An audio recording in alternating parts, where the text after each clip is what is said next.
Why do you have it? Why do you do that? Guys, you always wait until I hit record, like, what the fuck? Someday. What happened? Someday I will be able to do this without getting distracted. Welcome Rawr, to Fate dinosaur. Weavers. Where what and what tabletop we play a campaign, we have fun, and we have a full party even though David's camera decided to commit suicide in the last minute. But we all are here ready to see how this fucked up group of fuck-ups manages to get to their Aw. name of no longer being the idiots, though apparently somebody didn't get the memo. So, last we left off, as you guys were battling atop the Cloudbreaker, one of the 3 flying vessels of the Holy Longstaff Empire belonging to the royal family, after witnessing the murder of the Emperor by Gabatutalu and committed by Shoralf, you were fighting against Serafina von Helm, one of the High Inquisitor of the Longstaff Empire. The battle was going gruesome, but still in your favor, until a very young and very brimming with power Shoralf flew towards you, accompanied by the High Arcanist Valera, and the battle started to turn very quickly against you, to which point Gabatutalu shared the bracelet with everybody, and you were sucked into a black goo and transported into a dark place, a dimension made out inside of AzerrA's main body. As you ask a couple of questions for the Cardinal Demon, some worries about time and time manipulation were put on the table, with the quickest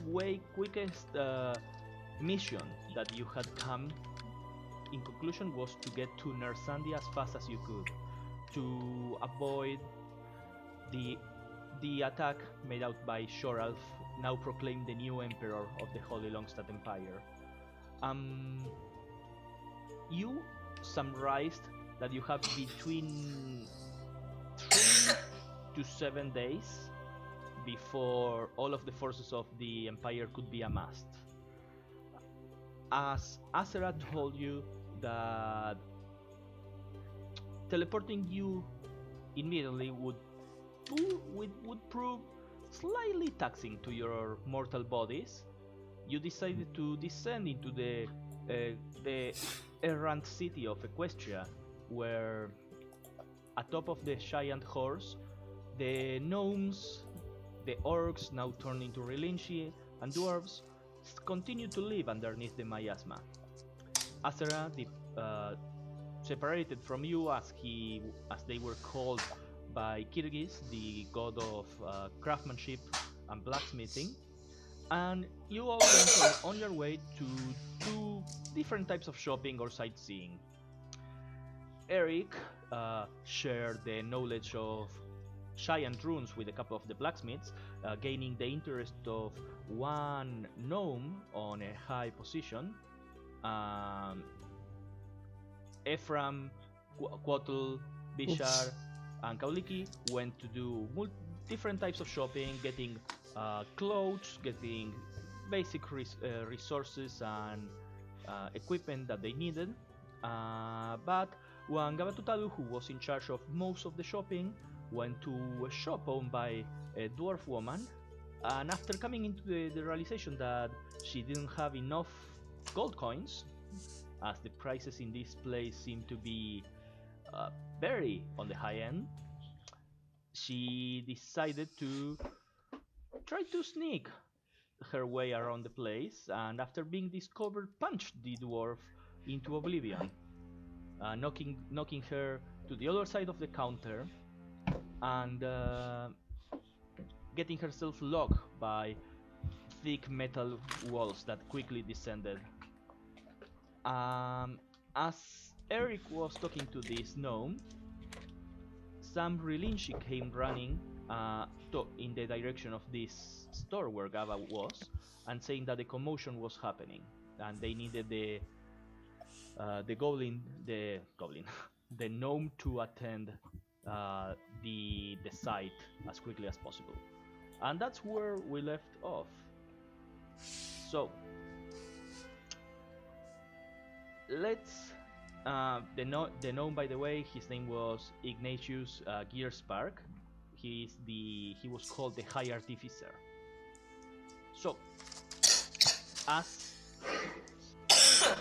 I don't know, you guys tell me what are you doing? I will say at this point, all of you, in one way or another, see the Relinshi, these orcish and dwarvish warriors covered by some sort of metallic circuits coursing through their bodies, very similar to the ones that the Gava has, but shinier and brighter. All of you see them like running towards one of the stores in the center of the city, in this district. So tell me, what are you all doing? So, end of last session, we would have felt whatever Gaba's feeling through the friendship bracelet. Yes.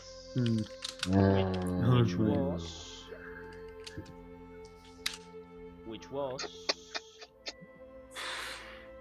Yeah, Gaba, what was it? Yeah. I feel like that. I don't know. For the podcast listeners, please explain what you are doing. Oh, I don't know what It's emoji. the emoji of shoulder shrug is basically what it is. Oh, not bad. Yeah. Just like, oh, not again. I think. Correct. I think Eric will look at Ignatius first and wait to see what his response is to the messenger. Oh, he just goes, well, it is time that we go, isn't it, my boy? And you see that he pulls like, it's like a key, but where the frame of the key is metallic, you see that it has like this kind of like silver surrounding it, almost in a helix way, twirling, and you get the feeling that as he moves the key and points towards the ground, this silver helix seems to expand a little bit and grow, and a single drop of liquid metal falls to the ground, and a chair forms underneath him, a chair that you saw people traversing the city a couple of hours ago. This is the apparently main way of transit in this place. Those metallic semi-spherical chairs that float about 10 centimeters above the metal plates that cover the horse. And you see, and oh, I apologize, Mr. Eric. I am very intrigued in those giant runes, that lost technology. But apparently something calls for me. If you'd be so kind to find me in the halls at a later hour, perhaps for tea. Sounds like you might have trouble. Perhaps I'm not too bad at hand-to-hand combat. If you need some, what's the word? Some vigilanteism within law, I suppose. Let me accompany you. I've not seen much of the city myself. Give me a persuasion check as you see Oh. next to him there's like this orc as tall as you, covered in scars, and is carrying like this metallic tube that seems to be some sort of weapon. Alright. Okay, big boy. You can calm yourself down. 14. 14. Well, if you are a refugee and you've been Yes. living for at least a couple of years outside, you certainly can hold your own on a fight. So please lend your services if needed. But don't worry, the Relinchi here are very, very well trained. Isn't that right, Captain? And he looks to the orc next to him, and you see this battle-hardened orc. He's like the metal circuits has like 4 coming out of the eyes, kind of forming like a sphere. Seems almost like a spectacle, and then goes to the back and falls onto a single line, and it gets covered by the heavy metal armor that seems to be with the same sort of circuits, but there seem to be like some sort of liquid or fluid coursing through the armor at all points, almost like tubes. And there's like this kind of like metallic cylinder that seems to weigh at least like 20 kilos, and no hair, no beard, just orcish skin, and a single earpiece, and he goes, "Well, it's certain that we can hold our own, but I am never going to say no to an able-bodied such as this fellow. Will you lend your hand on suppressing whatever threat has arisen in our fair city?" And he extends his hand to you. Eric doesn't know what's going on. uh, yeah. I mean, Eric is basically building goodwill here. So yeah, he would shake his hand, but before grasping the hand, he will say, "Please note that I do not know how things are here, but just in case, let us not consider this a formal contract of any sorts." Of course, it's just you are under our protection while you're here. Now, Of course. let us be on our way.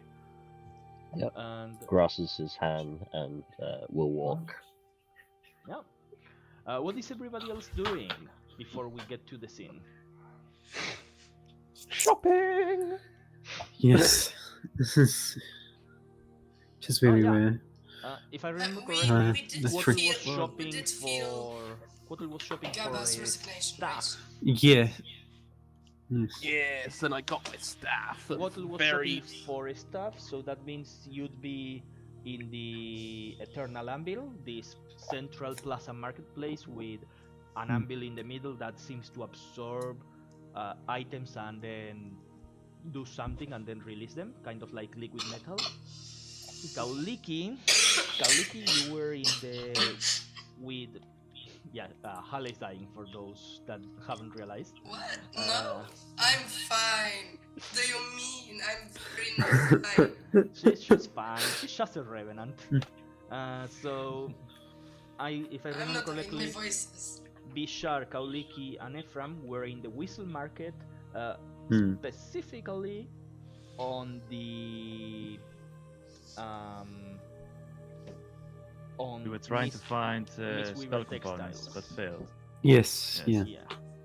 Okay. But Kauliki We we got did more buy. things. I wrote it down as paintbrush of creation, which we did buy. Alright, you bought the paintbrush. Right, Yeah. right. Cool. So, what are you three doing? I think we were planning on heading on back when we felt the sensation of Gaba being Gaba.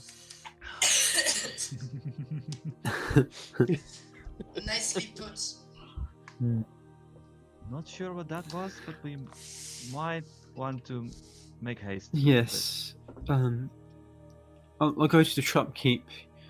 Have you heard any signs of disturbance recently?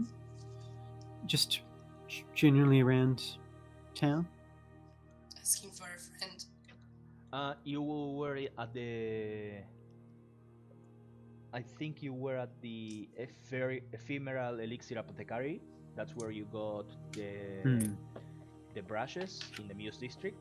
So there's like this gnome woman, if I remember correctly, and she goes, "Oh, well, certainly not.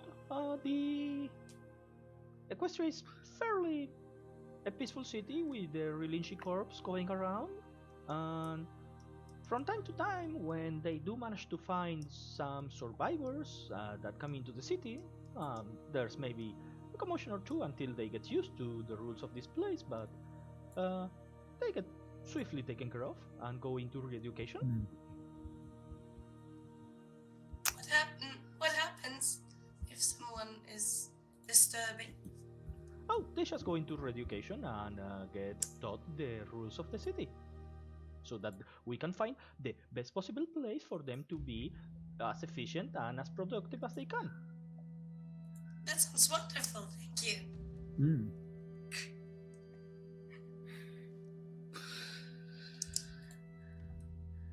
I will just not be talking today.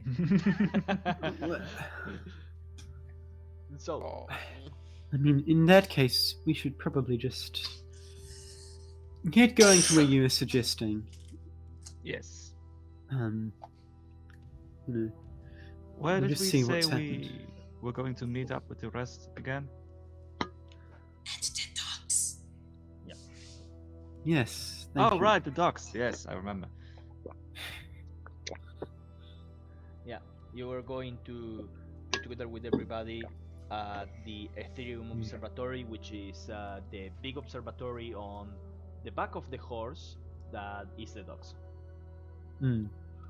Well, why don't we head that way, and then we can see what we see along the way, and if something takes our interest, then we can go that way. Sure, sounds like a plan. Let's go. I'm sure nothing is wrong. Right. Famous last words. Rick, what was Vishar's passive perception? Like 15, right? 19. 19. Yeah, no need to even roll. You guys are in the Muse district, and you need to get to the Spear district, I think it was called. The Arrowhead district, where the Ethereum Observatory is.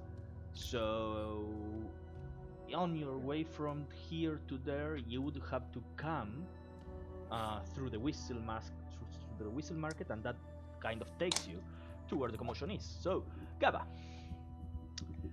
you are trapped in a store. All of the lights of the store have been turned off very abruptly. You hear the loud bang of metallic curtains and doors locking everywhere as soon as this dwarf started to get suspicious, and then you punch her and send her flying at 20 feet until she hit the wall and fall to the ground. You have friend with you. So you start hearing over the course of the next 30 seconds commotion outside and a crowd gathering. What do you do in these first 30 seconds? Create a fire. Wait, what? Create a fire. Okay. How? Can you see in the dark? Do you Yes. have the source of light? Okay. I have dark vision. Okay. So, how do How? you create the fire? I have a torch on me, so I'm just going to drop the torch on a flammable piece of rug. There are some textiles in this place. Yep, they're going to go on fire. Okay, those are on fire. And then going to cast gaseous foam. Okay, that's good, because I was this close to tell you start to suffocate, since there's no escape for the air. I just want everyone to know that I've been thinking about this for 2 weeks and I've come up with every possible plan. Okay. Casual murder. That is actually not stupid. I am proud of you. Now, I need you, Good. at this point, Yep. to explain how you get the ability of gaseous form. Well. It is a... Gaba's bracelet of friendship is slightly different to that of everybody else. So, It's like the One Ring. I wonder if I. Do I? It's actually not one ring. It's actually one of the wraiths rings. Just gotta double check which level Because this she is. is I'm pretty sure bound to AzerrA. it's third level, isn't it? Third level. Mm-hmm. So I actually don't think I need to go because you- it's. You only need 6, I think. But no, because it is a warlock spell. What? Gaba is a warlock. Okay. Shocking. So I am currently. I'm just double checking my level. So, audience would see this. You would see Gaba age slight.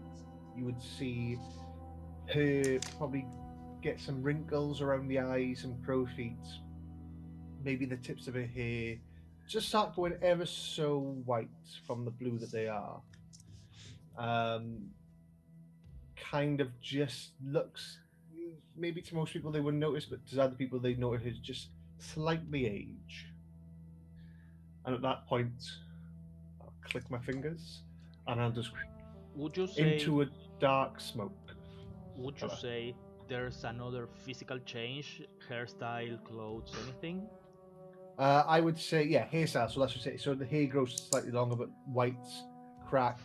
Physical, probably I would. Would I go a bit more weak? I probably look like I'm a bit more frail, but unless you're very perspective, you wouldn't notice that. Physical form, probably not. Maybe not. Maybe more lines from the eyes. You know, so if anyone's new, this Gaba has markings of different scarring coming up on her face, arms as well. So maybe they will look like this more randomly appear. Yeah. Randomly. Mechanically wise, Hmm. the bracelet that Gaba Tutalu has allows her to take 1 point of exhaustion for every level of her character class that she wants to respec. And it So lasts until a long rest.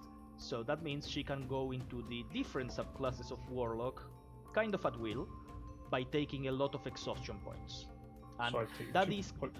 AzerrA's kind of magic of time manipulation and what could have been in a different timeline if they had met each other earlier. So I am taking 2 points of exhaustion. I believe. I am double checking as we speak. And yes, it is a Um, plus 3 item legendary, if anybody has questions. And you say you don't have favorites. I don't. You should know that. Oh, actually, I only take 1 point of exhaustion. I'm okay. I can take 1 point. Right. So, 30 seconds go by. The place gets completely filled in smoke. After 30 seconds, Eric, you arrive at around this point. Mm-hmm. The metal door that was closing this place gets pulled up, and do you keep your senses while you are in the gaseous form? Like, can you see or perceive the environment somehow? You will Yeah. transform the will of a creature along with something it is carrying into a misty cloud. The duration spell ends if the creature drops to 0 hit points. While in this form, target only method of movement is flying 10 feet. The target can enter and occupy space of another character. The target has resistance to non-magical damage and has advantage on strength, dexterity, and constitution saving throws. The target can cast through small holes, narrow openings, and even mere cracks, though it treats liquid as though it were a solid surface. The target cannot fall and remains hovering in the air even when stunned or otherwise incapacitated. While in this form, the cloud cannot talk or manipulate objects, and any objects it is carrying cannot be dropped, used, or otherwise interacted with. So, Take with that what you will. You have broken this encounter right now. So, what happens as the door opens? Smoke starts coming out immediately. So do I. The place is dark and black. Eric, you see about. Let's actually roll the dice for this. Yeah, about 4 Relinshi, 2 dwarf men, and one orcish woman and the captain are opening the door. You see they just walk in and go, okay, you had your fun, time to get to paying. And Eric, you see as smoke starts going out, all of the Relinshi kind of look at each other, and the light that courses through the circuits starts to illuminate slightly. As I rolled a 19 for intelligence check, and you see the captain turns around and looks at the gnome and goes, excuse that I make a request of the High Artificer, but would you please detect magic in this place? She GTFO'd already outside. I already moved as soon Yeah, as you she's opened moving the out, door. but that doesn't mean they are not going to do proper procedure. Also 10 feet of movement per 6 seconds. So 60 feet in 60 feet in 36 seconds. In 36 seconds, if they detect magic, assuming gnome is doing it instantly, they're gonna I think it's what, a 30 feet radius? It's like a thermal cam when somebody farts. That's what Yeah. Gaba is right now. Yeah. You see two of the Relinshi go quickly into the place. Don't even putting up any lights. You see the orcish woman and one of the dwarven men goes in. The captain is next to the gnome, and you see the gnome pulls like these like spectacles from his back and starts like looking in. And at this moment, you see one of the dwarf Relinshi that went inside goes, "Captain, there is a fatality." Fuck's sake, I didn't mean to kill her. She got asphyxiated by the smoke, you idiot. Whilst this is happening, can I sort of do a perception check as I'm sort of helping them look for threats? Sure, go ahead. At this point, I would say the other three of you get here, and Quotal, I would say you are close by, so you would see this commotion going on. So everybody's kind of around the same spot. I'm going to use Friendly Gossip, which is one of my other abilities of the bracelet, to say, guys, play along, and I'm just slowly drifting up the side of the wall. No one knows and I'm gas, but I'm going. 26 on the perception. As soon as you hear that, Jesus. you clock the smoke going up. And it's like smoke that's moving not naturally with the rest of the smoke, right? It's like smoke in the shape of Gaba just drifting So- up. This is hard because the smoke goes up. There's a lot of smoke coming from inside the building, so the gaseous form kind of gets like a chameleon. But with the 26, you do notice some parts of the smoke are moving as if there was like some sort of buoyancy force lifting it quicker than everything else. Slightly. Nobody would realize this. Can she dash? I Gaseous form. probably yes. Yeah, Technically you could. Yeah. So 20 feet of movement, but again, Eric has no clue what's going on. And you hear a voice in your head that I don't think you've heard this voice up to this point. I don't know. I don't think any of you have used the communication part of the bracelet. Nope. I would say, as Gaba talks, you can feel like an additional heartbeat. You know how the bracelet got integrated to your skin and almost melted? You feel the heartbeat kind of like pulsating, like the bracelet, and you feel next to your own heartbeat a second set of heartbeats, almost in sync with yours, but not completely in sync. As Gaba is talking in your head. But we hear Gaba's voice. Everybody would feel that, and everybody would hear Gaba's voice, yes. would you say that if where is that? If Eric sees her, he would somehow indicate that is Gabba? Eric has no indication that smoke is Gabba currently. That's the that's the point I'm making, is that even though you have gone into gaseous form, I have no clue that you have this ability at all. Mhm. So Eric would look up at that smoke as Surely, this. I would say my voice saying "play along" would help you a little bit. Is it, Nope. would it be in my voice? I Would mean, we all hear that, or just we Jake? hear the voice, but the thing is that my point here is, and I'm trying not to be pedantic here, and I'm trying not to really metagame this, is that So Eric wouldn't really know what's going on. He Jason just sees is right. that smoke. Jason is right. You hear a voice in your head saying play along. You know that voice is Gabba. You feel Gabba's heartbeat. Yeah, You look but there's at no the smoke, context. You look to at that. the smoke Yeah. that is moving slightly odd, but Yeah. you don't know that Gabba has any magical abilities as far as you know. Can I respond to that message? If I remember correctly, the bracelet allows you to cast the message cantrip without the requisite of pointing and having to see the creature, as long as it's within the range of the cantrip. That's right. Okay, I wrote So- those items like 2 months ago. Don't blame me. that's fine. As Gabba says this, I will say, what do you mean play along? As Eric is kind of getting ready to heft his glaive into a spear. I have a question. Eric, Yes. Yes. you've heard voices in your head in the past.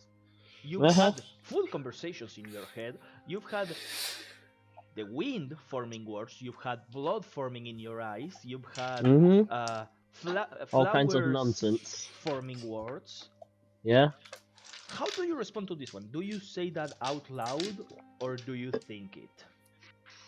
I think because he's had that relation with Mirko before.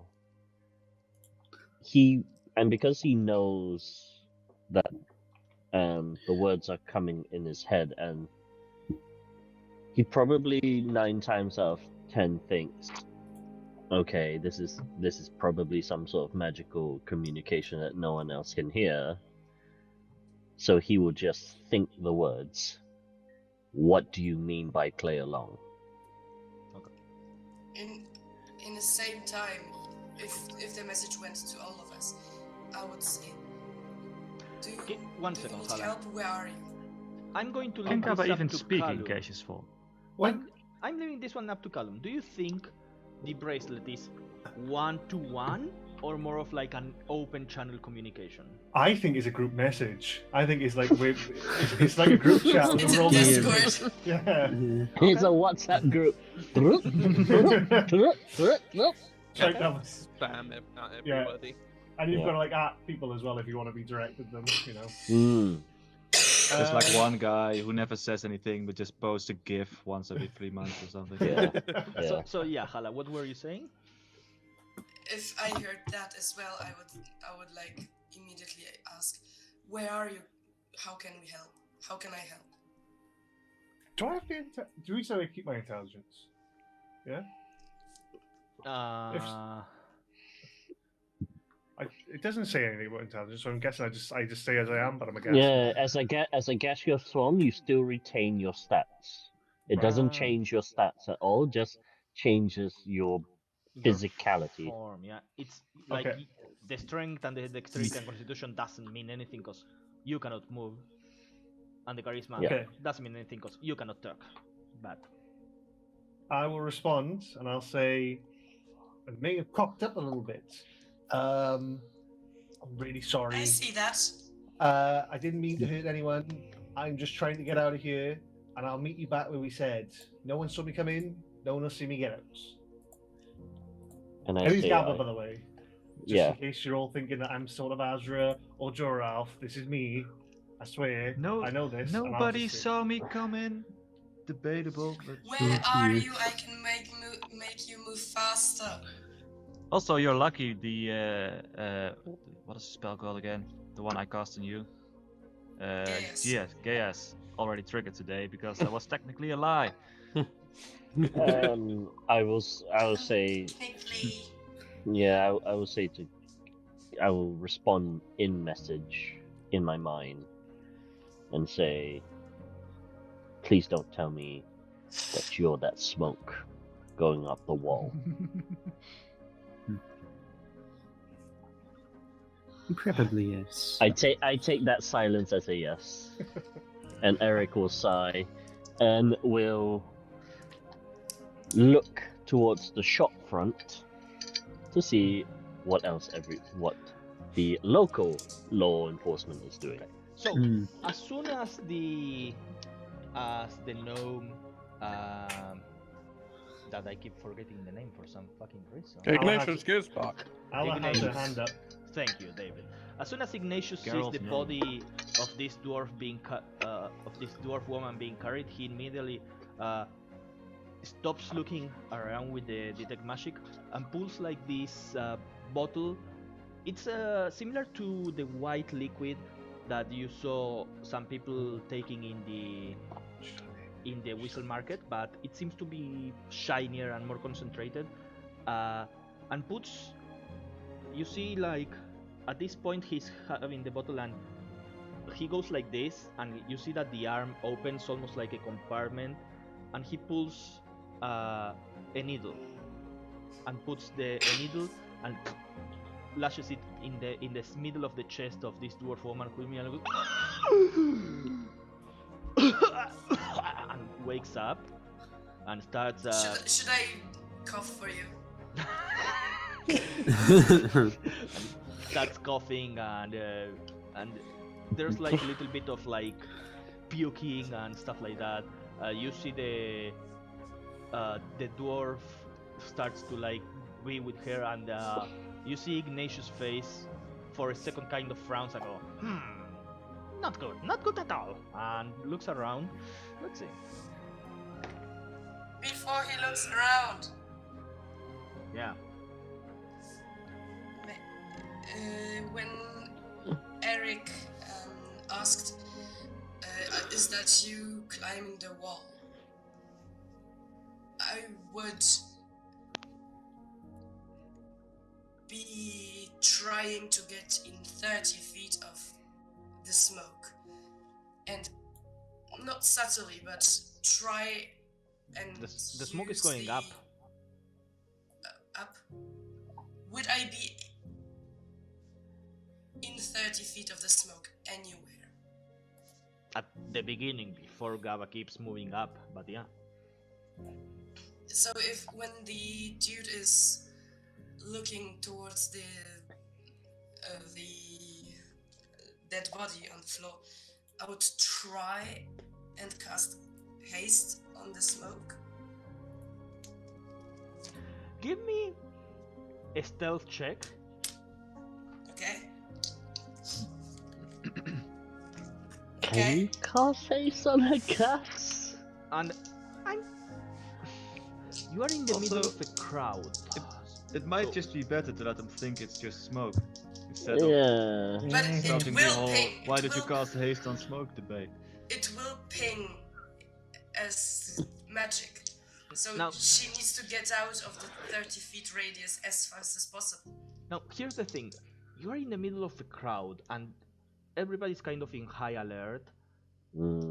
Based on what you heard from the gnome talking, you get the feeling that people, even though they are nice, they are still wary of newcomers to the city.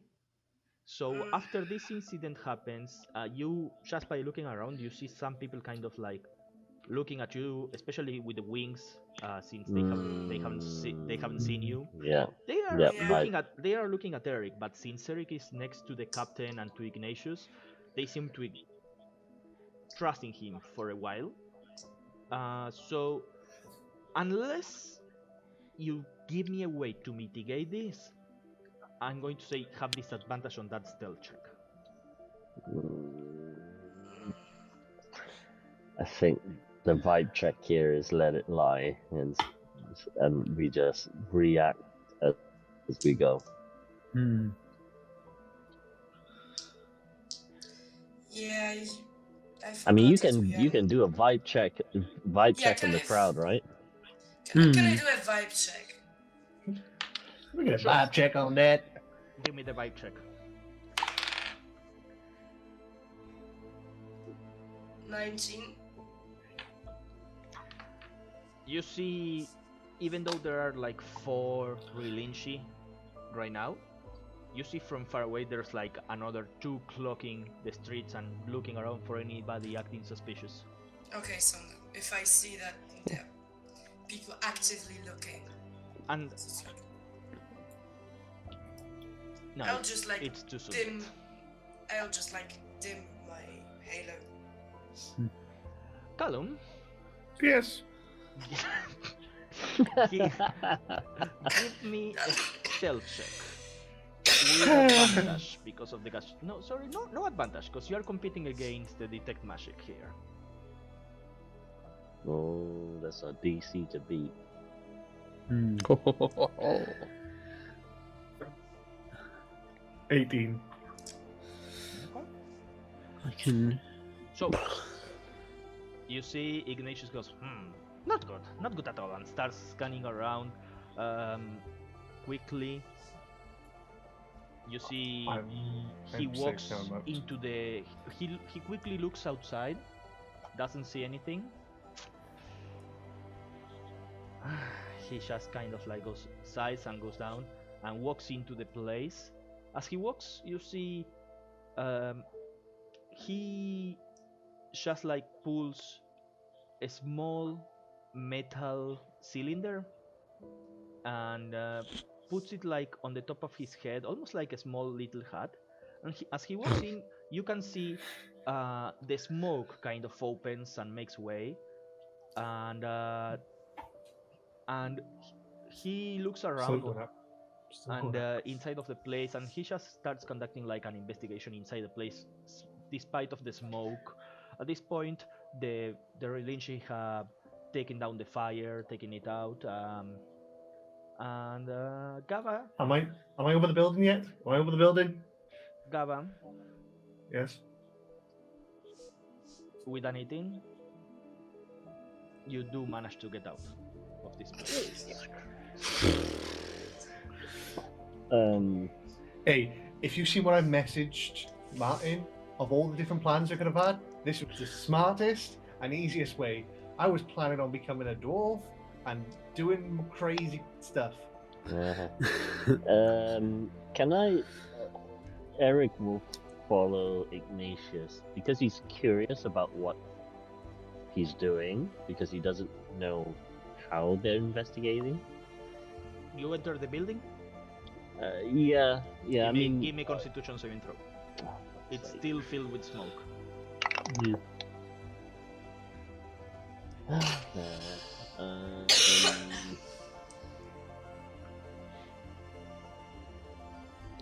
18.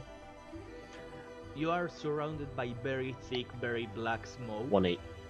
But still manage, like putting your hand on Okay. your mouth or something, you still manage to avoid coughing and inhaling it.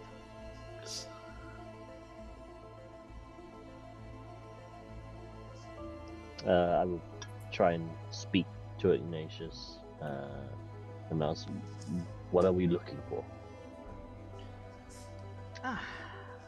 Just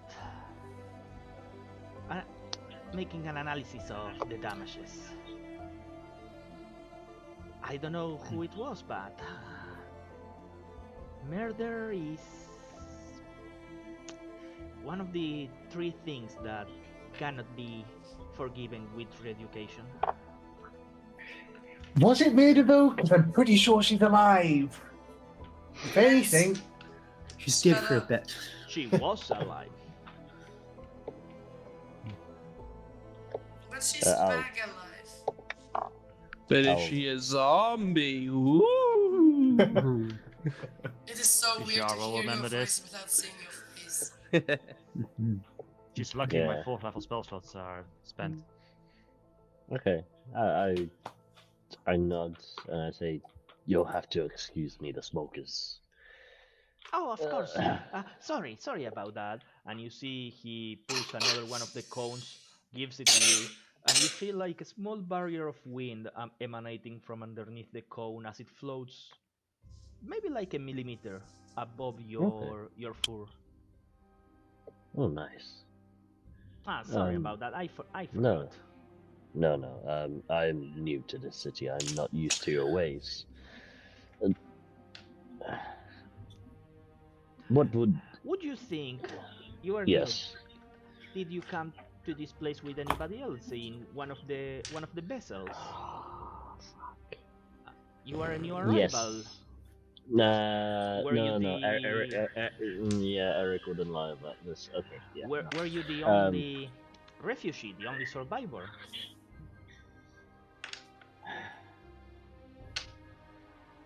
Would it be outside your realm of possibility that I came from above? As you say that, you see he stares at you for a second, Recently. and like the smile quickly drops. Not here. Come with me. And you see he starts walking and goes, Captain Riven, I leave the investigation to you. I have pressing matters to attend to. Apologies for this issue. And you see he taps on the floor with like his heel, and like a metal pedestal raises a little bit, almost like a small platform. And he goes, fellow citizens of Equestria, don't worry. By the grace of fuck me. Why do I make such a difference? By the grace of fuck me. Wow. Okay. That's a local saying. By the grace of Kyoshis and Lady Celestia Silvermoon, everything has Celeste been taken Silverman, care who the of. fuck is that? Don't worry, the situation here is handled. The perpetrator shall be brought to justice. The preparations for tomorrow's Festival of Inventions is still going, and as always, our trusty protectors, the Relinchi, will take care of everything. Just be dismissed and continue with your happy days. And you see as he walks, the platform comes down and goes, now Eric, come with me and follow me closely. Okay. I follow closely. Yeah. Eric will hear the voice of Vishar in his head, like, Eric, what's going on? Should we follow you? Or... I Am I still gas? Yep. yes, you are. Yes. I telepathically mind link. I respond back to Vishar and say, it seems You are a guest one for of an our hour, darling. Okay, I'm just One gonna be of our- floating above all of you, like behind one me. of our friends decided it was a good idea to commit thievery and murder, according to the High Artificer. I do not know what is going on, but he seems not... Sorry, could I have gotten an insight check in terms of when I said I'm from above? Like, would it be a bad reaction or interesting reaction? Make me a retroactive insight check. Yay! Okay. Oh god. How's an 11? An 11. It wasn't like a look of disgust, a look of disbelief, a look of anger. It was more a look of worry, as if this Okay. is not information that should be said out in public. Okay. As Vishar, as I finished mind link with Vishar, I would say to the High Artificer, there are travel companions who are from the same realm as I am. Should I ask them to come with me?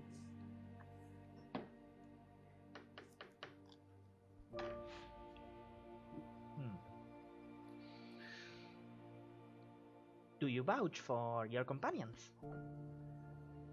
As far as I'm aware, they are all the ones I know of, and their whereabouts. They are within the crowd, and they are trustworthy. They have been with me through death and back. Very well.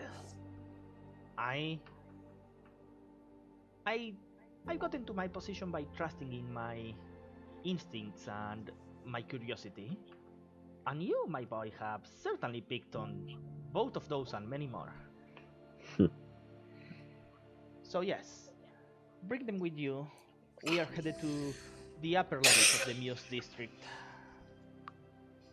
Okay. As he says that, I will ping back with Bishar and say,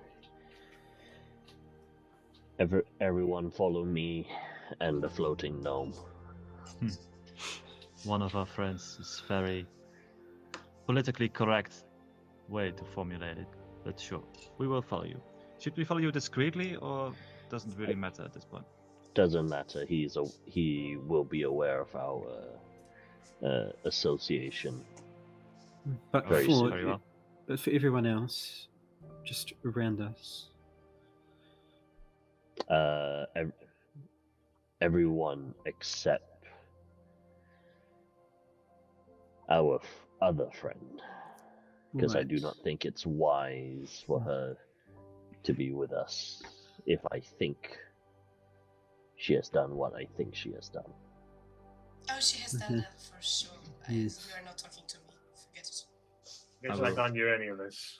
Nope. I will quickly This is- relay this is the Bishar. conversation between me and Eric to Ephraim and Kalike and start following him. Are we aware that the bracelet allows us as well to cast message? Yeah, you were forcefully attuned to it, so I would Yeah. say that at that point you understood the intricacies Yeah. of the magic object. I will Yeah. ping I- also Quatchel then. Oh, thank you, because otherwise I wouldn't have known and I would have head back to the dock. Thank you. Thank you so much. Hey, Of hey, course. look, if Rick doesn't see your face, you don't exist. Yes, exactly. Also, I Aw. think out of force of habit and also a part still of distrust towards AzerrA and the bracelets, Vishal will use his own telepathy rather than the bracelets one. I am very friendly towards Ashra. I am using it. Yeah. So, you guys reconvene, except for Gavatutalu. Where am I? I'm just floating. Just gonna float forever. Yeah, Gava is Float up the into the black cloud following the brutish one of you. So, Gabby You- can become my shadow and be more cinematic that way. yeah. Right now, you guys were on the Soul Forge district, which is in the middle of the city. You keep going up towards where the head of this giant horse. I say giant, but it's like 25 kilometers big horse, so it's a big fucking horse. You keep, Gargantuan. not even that. Colossal. Not even that. Beyond adjectives. It's a horse the size of a Insert city. adjective here. Yeah, sure. It's a big horse. Larkon, that was their name. You keep going towards where the head is. As you enter into the Myuu district, there's a lot of single buildings. Most of them are single floor, and you see. Does any of you speak Gnomish? Nope. What about Dwarvish? Yes. Yep. Okay. Those of you that see Dwarvish, Common, giant. the and signs here are seal. not in common. They are in these two types of language in particular. A except for a couple of different signs that are in Orcish.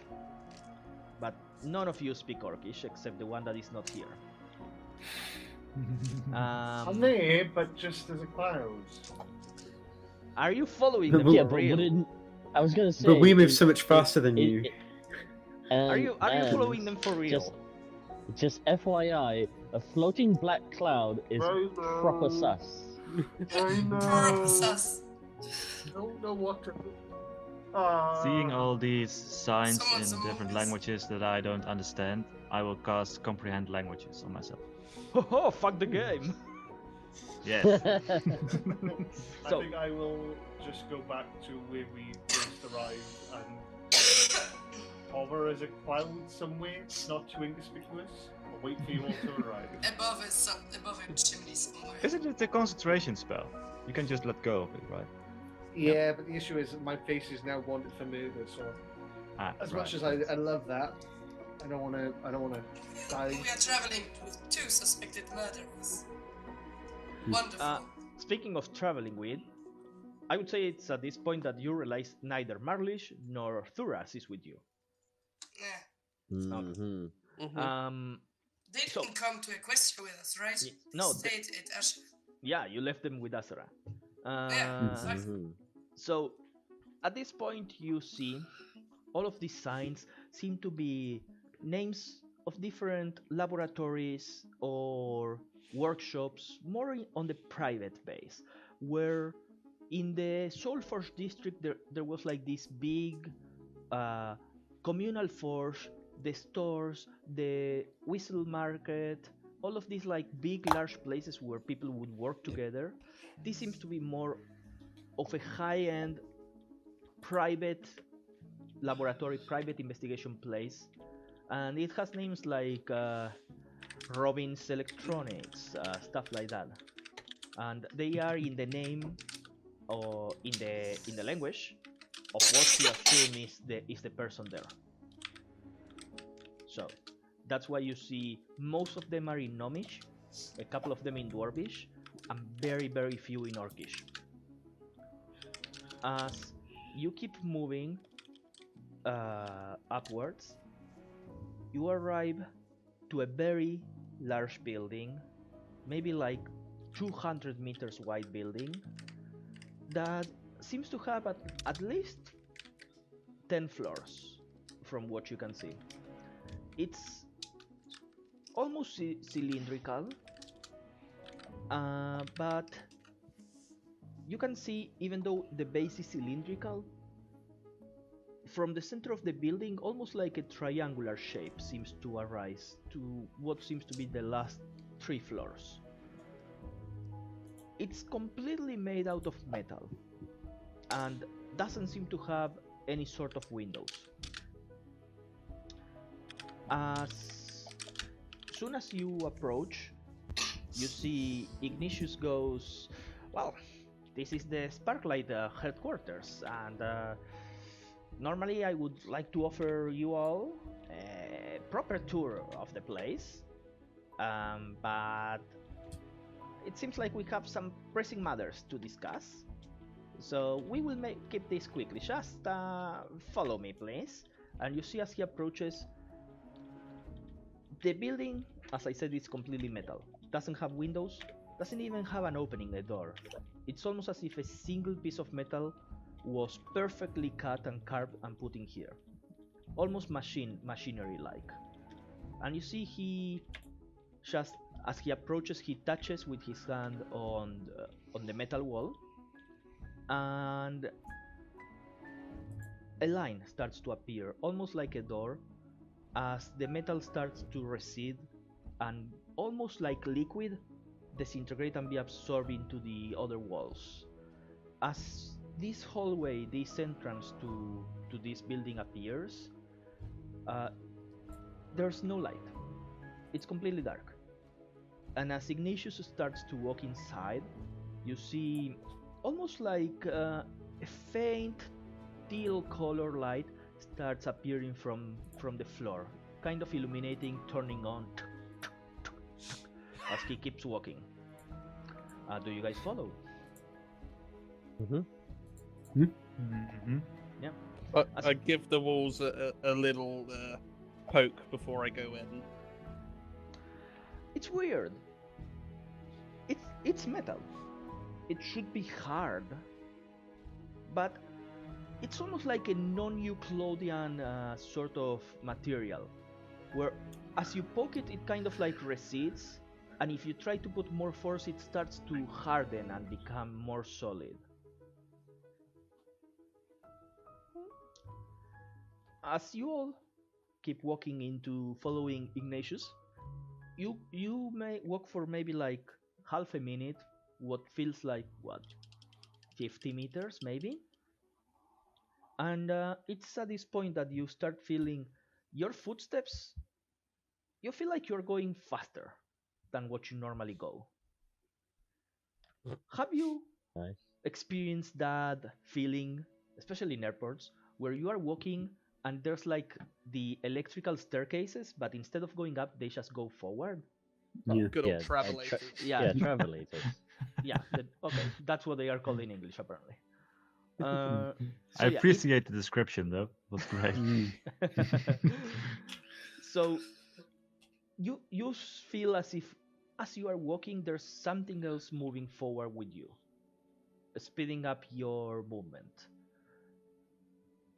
At a certain point, Ignatius stops walking, and he turns around to you, and just taps with the heel of his shoe 5 times, and you start feeling how you move upwards. Now again, at this point, you realize that you are in some sort of moving platform, but the inertia was like so perfect, so well balanced, that it doesn't feel like you are moving, like you are suffering from G forces or anything. After about a minute of just standing there, Ignatius doesn't say a word, just stares at all of you for a good minute. He starts walking again. At this point, you haven't seen anything. It's almost as if you are walking on a void of metal. You know that there's an opening in front of you, you know that there's space to your sides, but it's kind of confusing because you are not certain where the corners are, where the air finishes and the wall starts. How many meters have you moved since you entered this building?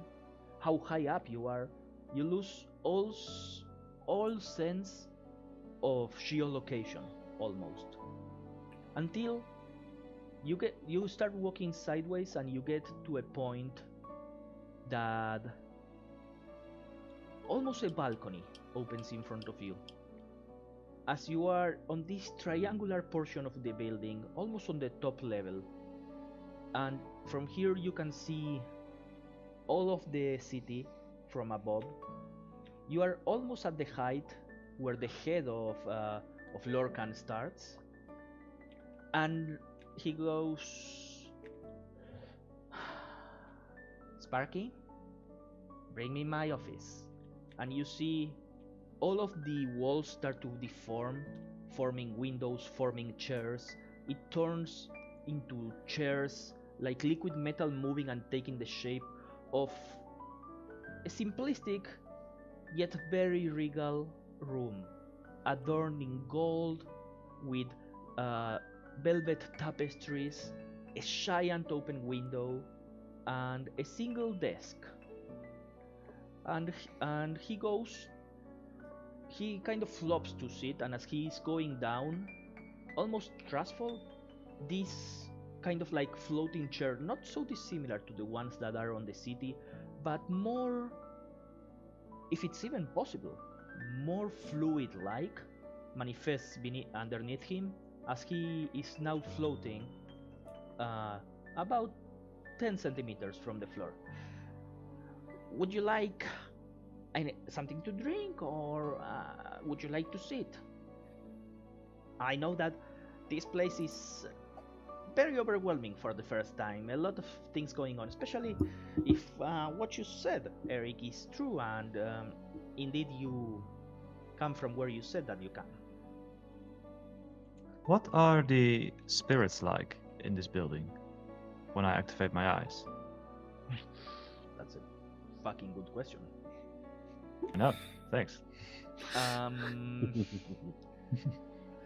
What do the spirits look like? Death.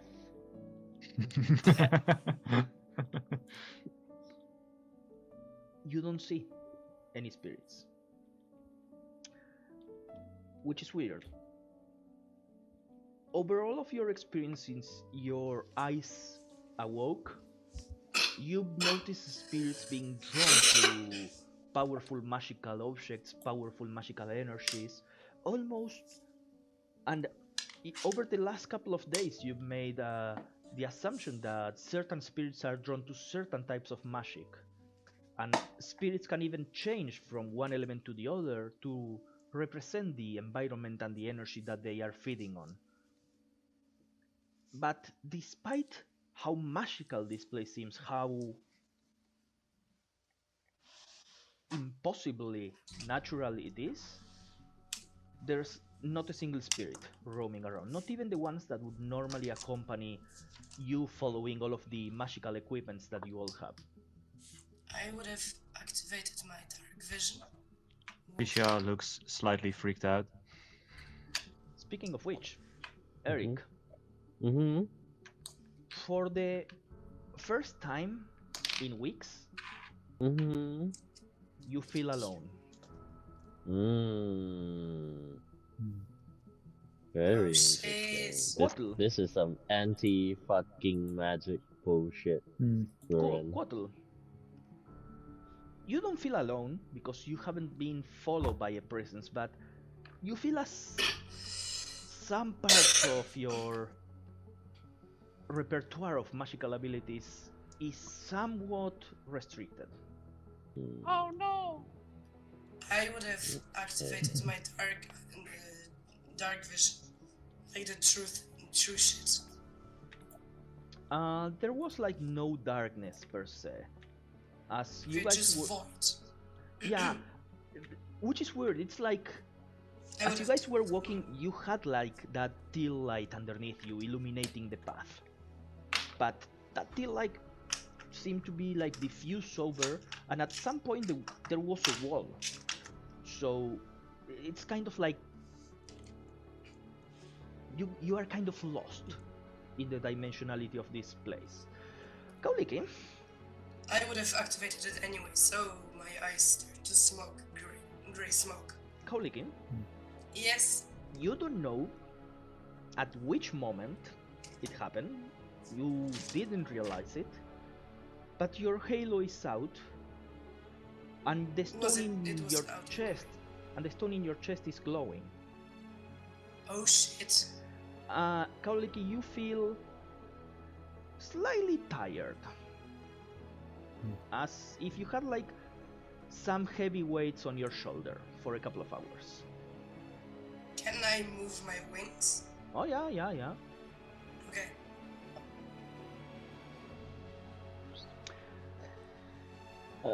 So- I will. What's yeah, this in- place? Yeah. Oh, this is the Sparklight headquarters. It's one of the masterpieces of Kyorgis, actually. Curious. Is there some anti-magic effects within the tower? In some areas, mostly, because this place is more often used for those dangerous experiments that cannot be conducted on the private laboratories. So there are it's faint, but there's some sort of anti-magic ready to be activated at any moment. It also cuts connection with everything on the outside unless Spark allows it to go away. Makes sense. Do we feel each other's feelings still? That's another fucking good question. Yeah, friendship bracelet. Because I would argue Yes. that a demon magic would be stronger than Yes. Any mortal magic. you can still use magic in this place. It's just that Okay. it feels as if it's very, very slowly, but constantly being sapped away. Mechanically speaking, spells of lower level than third don't work in this place. Fantastic. I have no spells left. Fantastic. Anyway, That applies to I'm- cantrips too, by the way. Yeah. Mhm. Anyway, back to the question at hand that Ignatius asked us. The answer is yes. We are, as we are not refugees, but in the truest sense, we are temporary. Visitors. We are visitors, and we intend to leave at some point. Sooner rather than later. Yes. Well,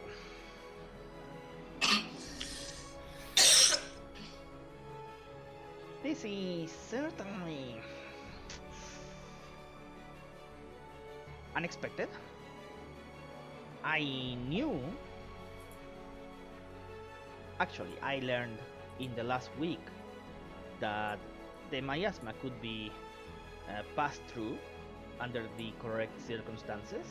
It was one of our long experiments that finally yielded some results, thanks to Mirabel. But I wasn't expecting any of this. As far as I was informed, the miasma reformed rather quickly, and as far as everybody here understands, there's no living beings outside of Equestria, except for the few survivors that we managed to recuperate. But most of them are living in old temples or places with strong magical barriers. So, what is life? Well, now that what is life on the upper world, and that would make us the underworld? Oh, interesting. I suppose so, but life, I suppose, is not so different on the above the miasma. There are floating islands. There are attempts of holding an empire together through their Oh. connection of divinity and such. Oh, so not even the cataclysm opened the minds of the people. Interesting, fascinating. Apologies, but other than you, Eric, my boy, I haven't introduced myself to your four companions.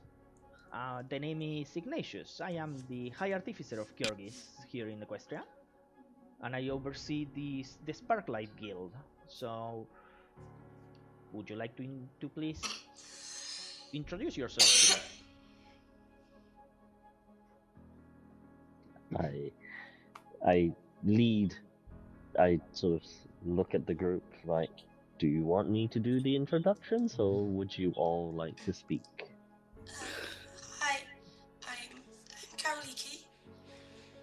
I am new to both the worlds, apparently, but I popped out upstairs.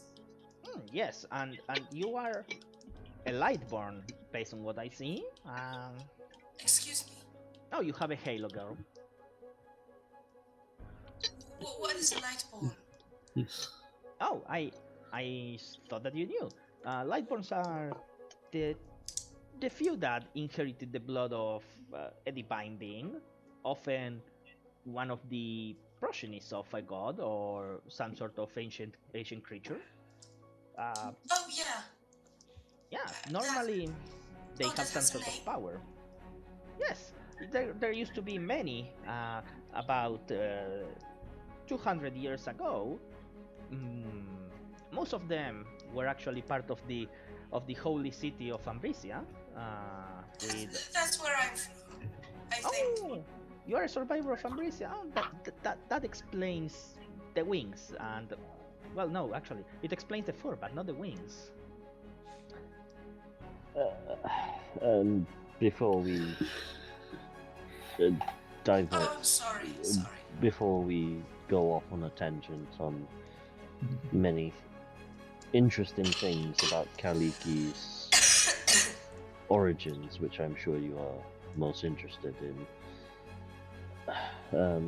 we then have, and I sort of point to Vishar. You may call me Fishar, and I think that probably Eric, you have a decent passive insight as well, right? Mm-hmm. You I will have probably quite a good notice one. that As well. in one of the first times, one of the rare times since you've met me, his voice sounds a bit strained and a expression of unease on his face as he says this, and that's all he says. He looks. Oh, a pleasure, Mr. Haraki Bishar. And are you Just a human, right? Sure. No. I'm sorry?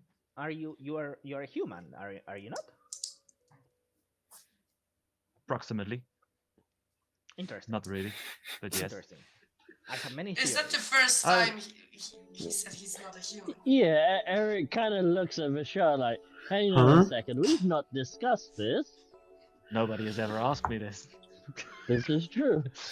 I'm probably human is probably the closest thing you know as to what I am. Interesting. So sure. That goes into my information. I have so many questions that I would like to explore with you over a cup of tea, but as Mr. Eric said, I cannot let my curiosity get the best of me. And who's next? Sorry. Well, my name is Ephraim. I'm a long-time resident of above. Fellow artificer. This is all quite strange and marvelous. Yeah. So, are you also a follower of Kyrgyz? Not specifically. Oh, well, Not really too concerned by divine matters unless they directly affect me. that's perfect. Follow your own mind, my boy. That's perfect. I see. Oh, the upworld must be very interesting. I see that you have the features of both a dwarf and one. I'm sorry. What are you guys called again? Because last we heard of you, your species, you were war slaves. I see. I assume that you guys have gained independency and your own agency based on how you are Yes. conducting yourselves. We are beast walkers, Peace as Walkers. others would call us. That's a fitting name. That's perfect. I'm glad that you got out of the clasp of that ruthless fellow Krylos. And Thank you. Mm. That ain't good. No. That ain't good. Yeah. That's a 7. Right. Okay. Oh, alright. Can I Okay. Yeah. can I add 4? I think I still have a. Yeah, you I still haven't have really used your flash. I'm pretty sure I have at least one. Yeah. Yeah. So you get +4, if that makes a 11? difference. That's 11. Yeah. 11 enough, Martin? 11? 11 is enough, yeah. The DC is a 10. Oh. Jesus! Oh. We don't want to burn. Not here. Thing we have here. Yeah. Not yet. And I see that your race has mixed well with the dwarves. That's really interesting. I would really like to examine your physiology and your genetics. But only if you would agree to it. I know your people have a lot of traumatic experiences with my kind. I think Eric's knowledge. Can I roll a history on that? Yeah, I Sure. want to as well. you could. I have no idea. More. That is a. I'm going to say this based on Eric's passive insight. 11. You get the feeling that when he So said probably- his kind, he was referring as a scientist, an investigator, Okay. stuff Oh, like okay.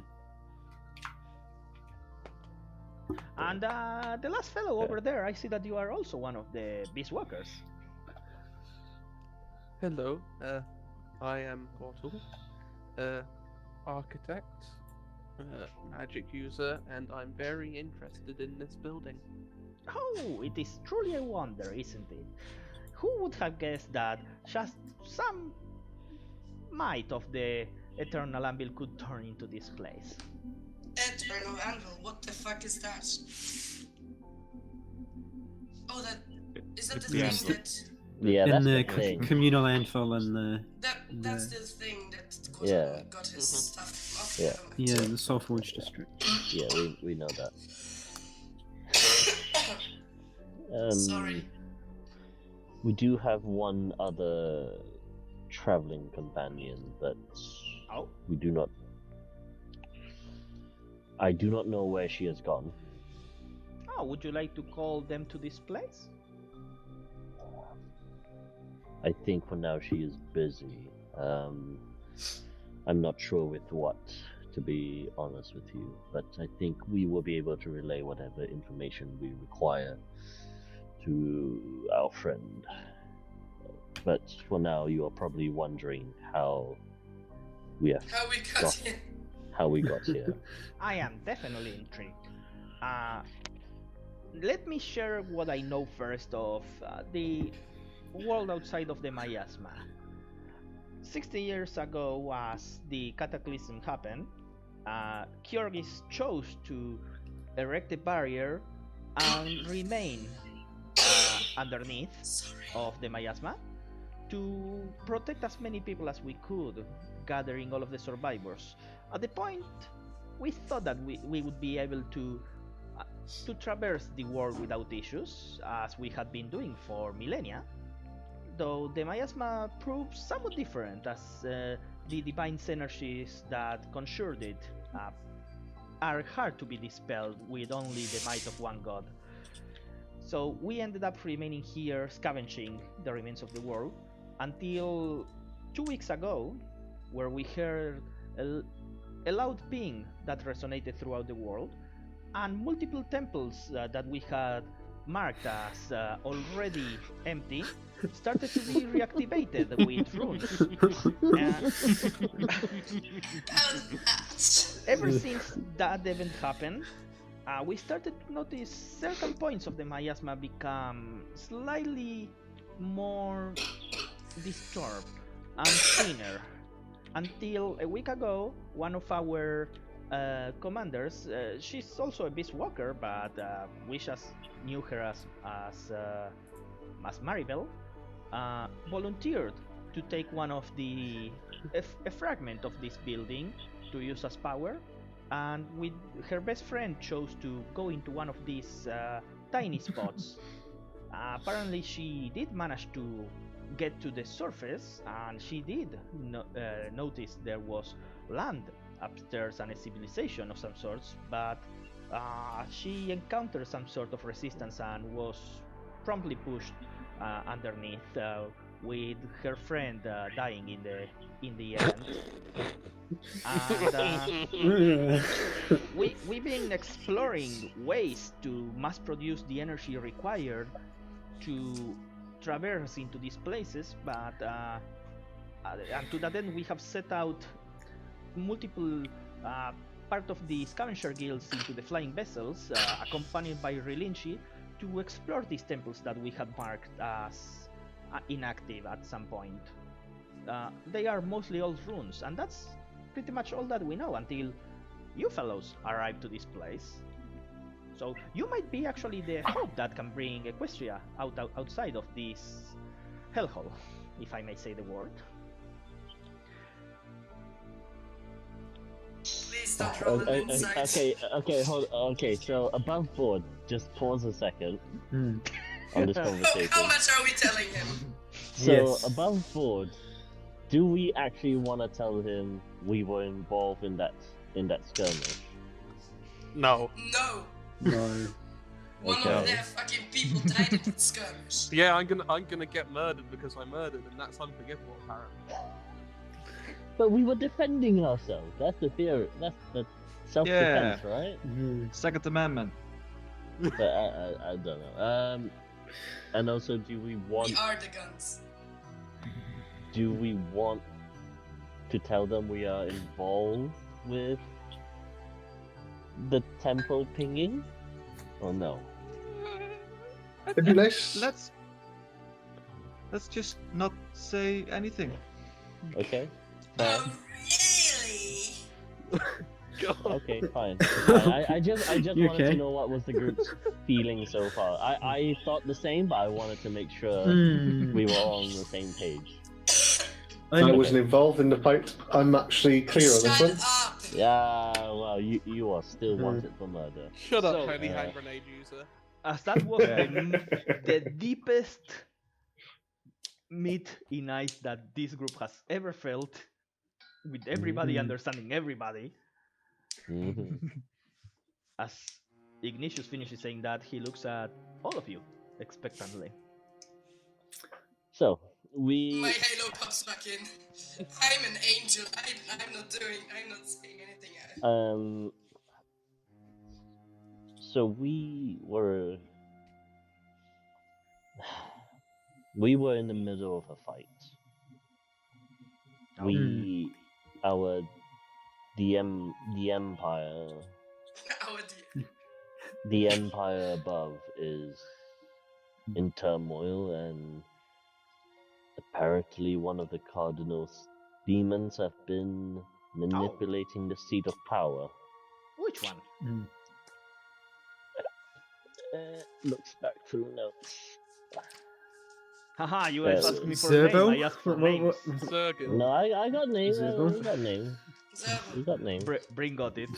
Bryn does pay Yeah, attention to me. Yeah, Zerbil. I haven't written it down. Yeah. For podcast listeners, I just remember it. Hala is showing Yeah. a book full of notes and being really angry. Yeah, Zerbil. Oh, Demon ooh, of that's- slavery and manipulation. Yes. Yeah, that's one of the not so good fellas. So So we were in the middle of fighting one of his scions. oh, Servil chose a new When- scion. I thought that his scion never died, as far as I remember. Terrible fella. Jorov. Yes, that's the Not one. forgotten. No. Oh, he's back in. Oh, he's Wait, back in? hang, hold on. Eric kind of connects. Ignatius, how old are you? Oh, Thank you. I'm reaching my 300s in the next week. Oh, happy birthday. How convenient! So you would have been. You would have been there then. No, he wouldn't. No, but you would have Where is there? been experienced. Where is it? Well, I meant as in that time period. Oh, the fall of Ambrosia. And Yes. the fall of Yes, you Cynthia. would. Yes, I see. yes. Equestria, I live all of my life in Equestria, but since it's a moving city, I did manage to go to a couple of the festivals of the True Light in Ambrosia, really good places. Ambrose was really a sight to behold, and the Night of Magic in Crinthia, oh, that was an amazing festivity with tomes flying everywhere and knowledge being distributed. Let me quickly check my triggers. Okay. So, but in any case, We are fine. we were in the middle of fighting Jorov, And you are still alive. yes, by some grace that our previous, well, in actual fact, our friend who is not here with us, Gaba Tutulu, had been chosen as, I assume, the scion of AzerrA. Oh. So, you are saying it's not that I don't believe you, but let me make sure that I'm getting this correctly, because I'm this close to falling from my chair, and this is a very hard chair to fall from. I designed it.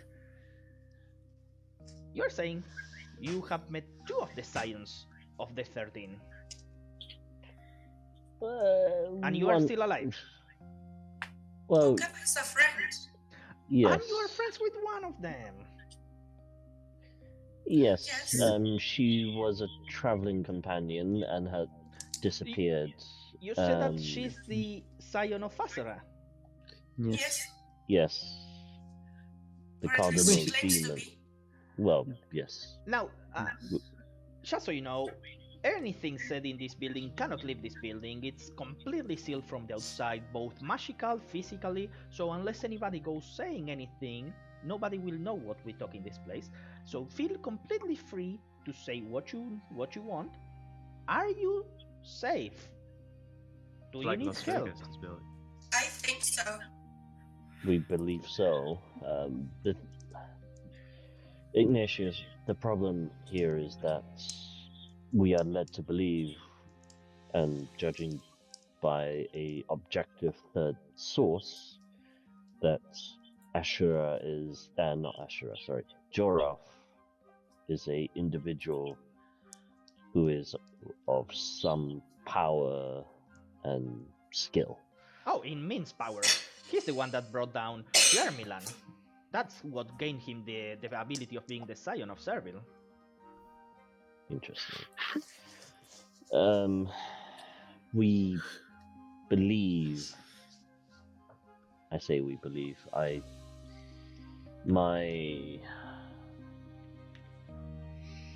My mother, who lives. Please tell me your mother is No. not the scion. No, she is. That would be the tipping point, wouldn't it?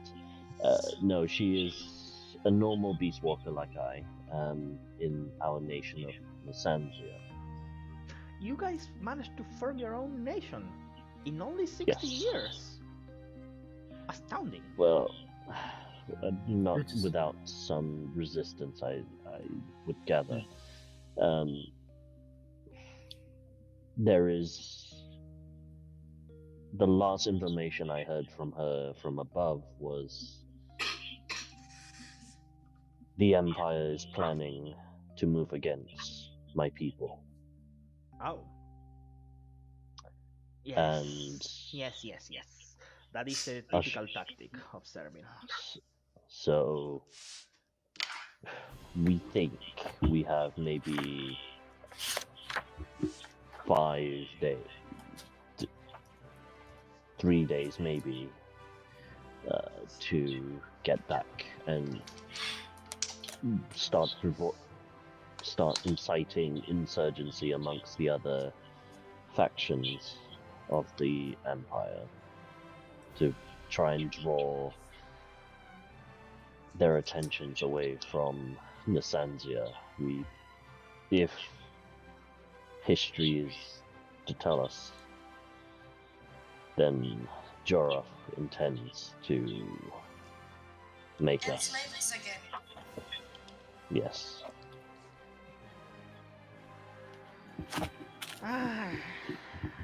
My boy.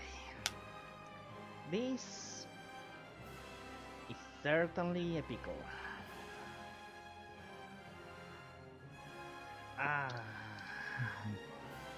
Are you Oh, certain? I know that Shoraf and- is a dangerous fellow, manipulating people. Yes. We using the powers of Servil. He's probably making the nation of what did you call it? Narsandia. Nasanzia. Yes. Narsandia. He's probably setting them as an example and making a show of power so that he could manipulate everybody else in this empire easier. But are you certain that this? I'm sorry to incriminate a friend of yours, but this Kavatutalu is trustworthy. Being Yes. the scion of AzerrA, friendship is her power. She could entice you with sweet words, give you whatever you want just to have you. She was a friend before she became the scion. Oh, so she rose to her power fairly soon. We assume so. We time is somewhat strange. Yes, we aren't really aware of how AzerrA works in her own pocket of realm as such. And one of the interesting things that you will probably want to note is that she is the one who brought us down here. Oh, so then this Galatotalu is the key to traverse the miasma. Correct. Although, and before I actually say something incorrect, GM, am I also right in thinking that Luciana Valera is also considered a scion? You don't know. You last you saw about Luciana Valera is that she was following Shoralf. Okay. And she was following the king Leonis Longstad. Okay. So either yeah. give me an insight. And Would I know a little bit more about her from what AzerrA told me with my involvement in the last Festival of Lights? give me an insight with disadvantage for you. 17 on the insight. Something. You don't get the feeling that she was a scion. She didn't exude that menacing aura of dark power similar to what Shorelf had. Though her powers did seem to come from a similar source, she seemed to be more of the arcane type of power. But for some reason, still allied to Shorelf. So you are not entirely certain of her allegiances. 23. Holy fuck, with disadvantage? Yeah. 16 and 19, yeah. Nice. Okay. Remember 2 months ago when you asked me if you know anything about Luciana Valera based on the past of Kauliki and the last Festival of Light? Yep. I lied to you. Because you didn't roll high enough. I mean, maybe AzerrA's speech woke some memories. At this point, as you are talking with everything, those memories, like Kauliki has been herself. Kauliki has been Kauliki for what? A month, I think, at this point.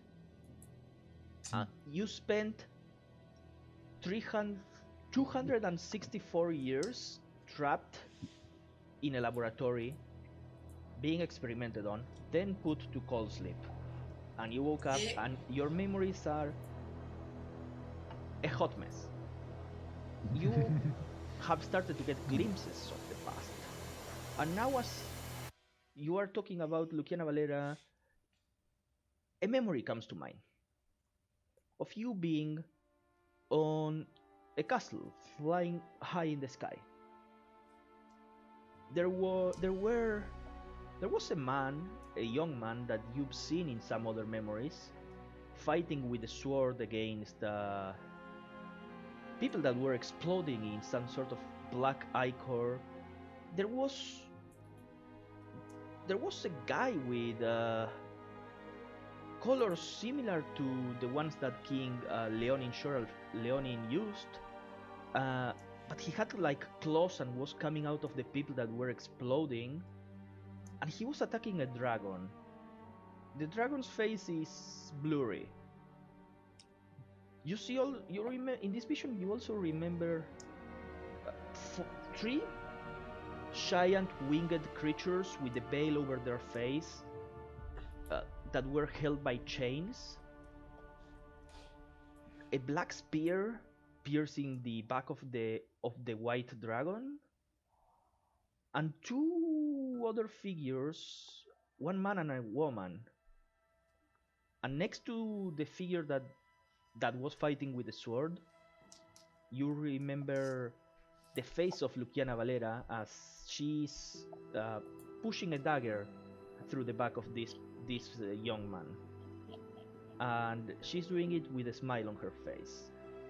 If this is a memory of your past, that means that Luciana Valera has been alive for at least 200 years, even though she looked to be a human.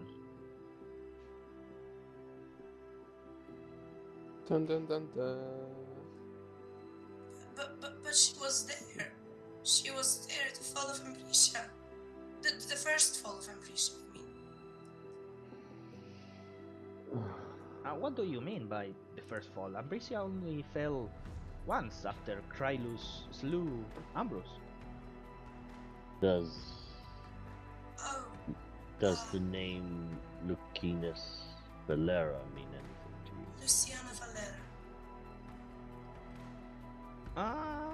Not that I can say.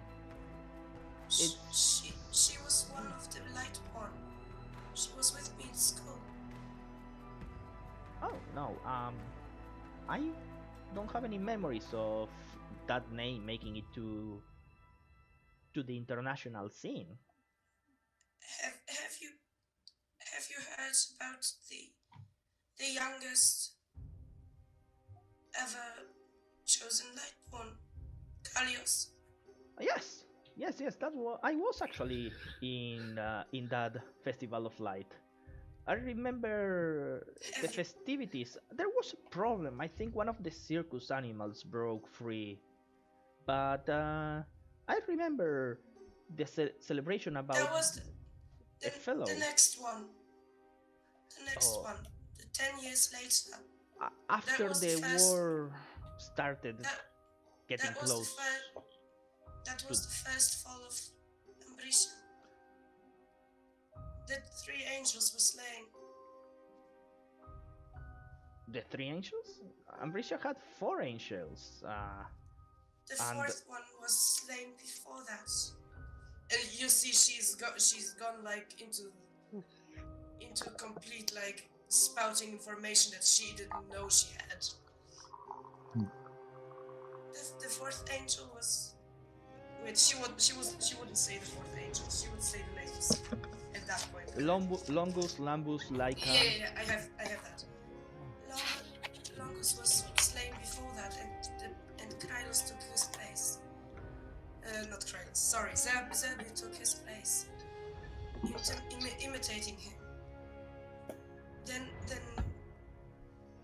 the champion slew the angels, and there was a black spear piercing Ambrose. She died there. Then every allied point was enslaved already, enslaved, and then Ambrosia fell. That was the first time. After that, we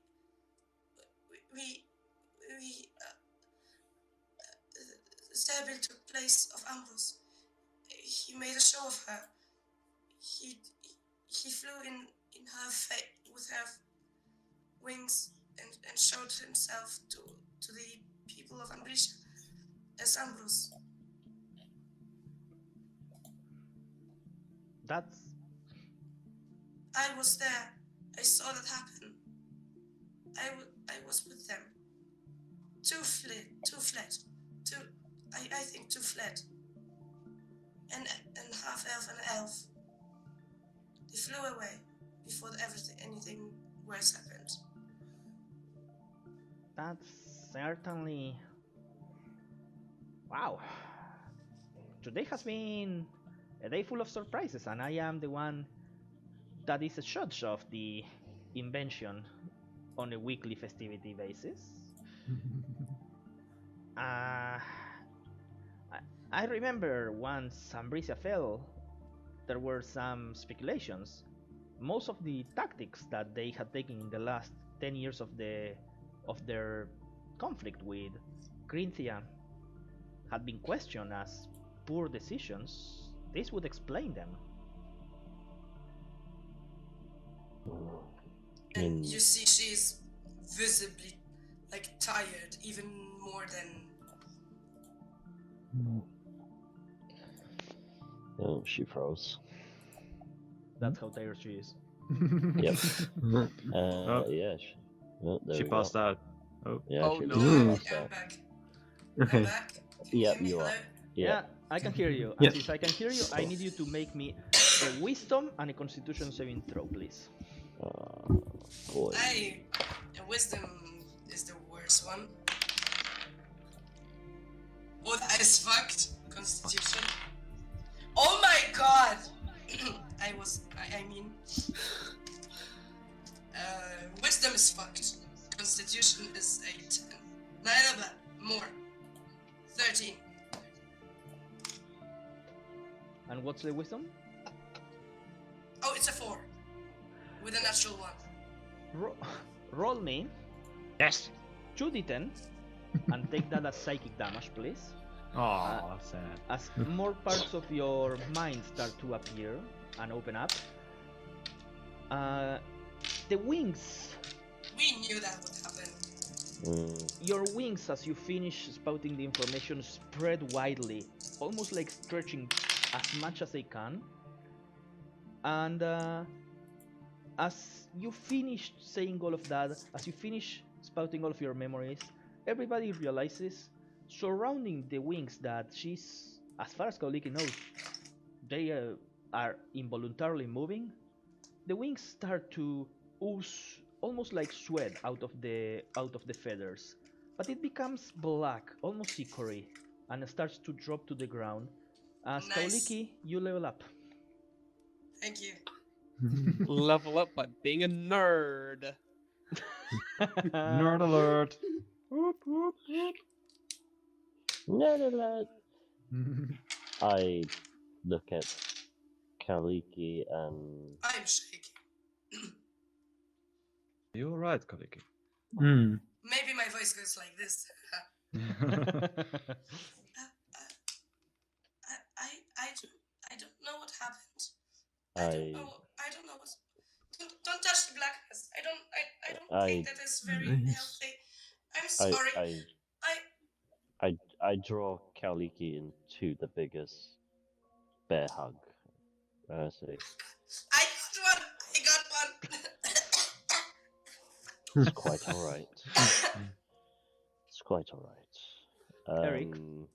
Yes, Roll me Don't touch the ooze. I don't care. 1d4. Ooh, D4. You take 3 points of necrotic damage. Cool. Yeah, no, Eric doesn't care. He will step forward. He will step forward and hug Kaliki because he recognizes what's going on. I will turn back to Ignatius and I said, "You will have to excuse Kaliki. She has only been awoken in this world for about a month or so. Oh, I know that. There is. Go on. I know that the survivors of those terrible experiments suffered a lot, so I don't hold anything against you. You can Damn. tell. Yes, Mirabelle is actually one of the survivors of those experiments.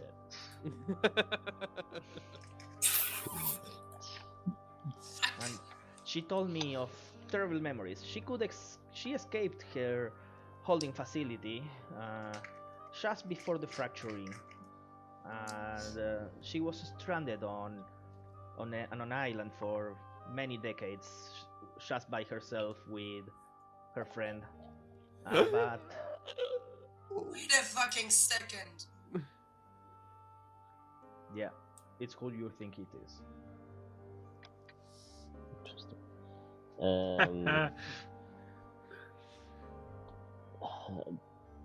In any case, in any case, we plan to go back up. There is much that needs to be done. I would love you sound as though you are not friends of Serbil or any of the Empire,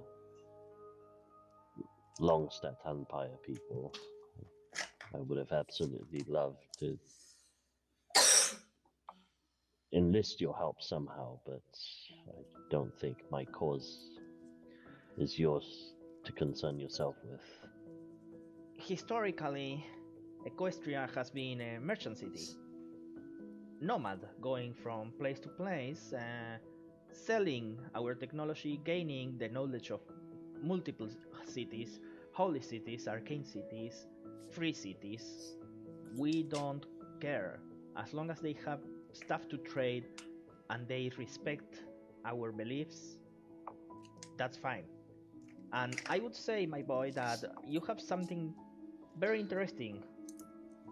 Now, I know that our community seems thriving and happy, but the truth is, it's decaying and dying at a quick pace. The only thing keeping Lorcan alive is the powers of Kyorgis, and Kyorgis only gains power from craftsmanship, invention, commerce, and beautiful things, which has put everybody in the city into a frenzy of inventions. That's how we end up with things like this. And you see he opens like a drawer from the desk and pulls like a small metal piece that extends, and there's like a fan, and the fan starts moving by itself up and down. This was the winner of one of the fairs from a year ago, and a mechanical fan. Why? Huh. Because why Witchcraft. not? Because why not? That's pretty much the idea on the city right now. Invent whatever we can, despite how stupid it looks, just to provide Kyorgis with more power, so that we can live one more day. And it's because of that that we end up with some things that shouldn't have been invented. And you see he pulls a vial of that white liquid that glimmers. This is called the Light of Kyorgis, colloquially, but it's known as compound X13B65. It's an extract from the barrier that keeps Equestria alive. In small doses, it provides energy, creativity, and an insatiable desire to invent things. It also revitalizes the body slightly, a truly marvelous invention. But if the dose is wrong by even 1 milligram, it can start deforming the body, raising the metabolism, and creating malformations and other appendices and multiple arms, even creating a bulge in your chest. This is actually what happened to Mirabel's friend, and she had to be taken care of very intensively for a couple of months. So, as I said, my people are actually on a deathbed, without hope. That's why I said, you could be the hope that saves us. So yes, Eric, my boy, normally we don't get into wars, but you do have something that is of interest to us. We need this Gabatutalo.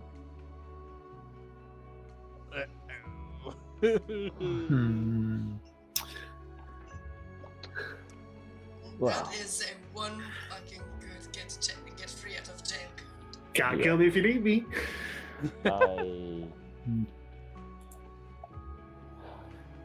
Alright. Then I suppose we have to call her. Wherever Yes. she is. I would recommend you gather Gaba to Talu, and I will go gather the other heads of Equestria. I need to get Mrs. Sylvia. She's. I would like to get Kyorgis here themselves, but he's busy at the moment, not leaving the Eternal Forge. So Mrs. Sylvia and Miss Eleanor are going to have to suffice, together with with Captain Riven. Very well. Quick question, DM. Quick answer, player. Did AzerrA said that she was going to go speak with Kyorgis Yes. before she left? Yeah. Okay.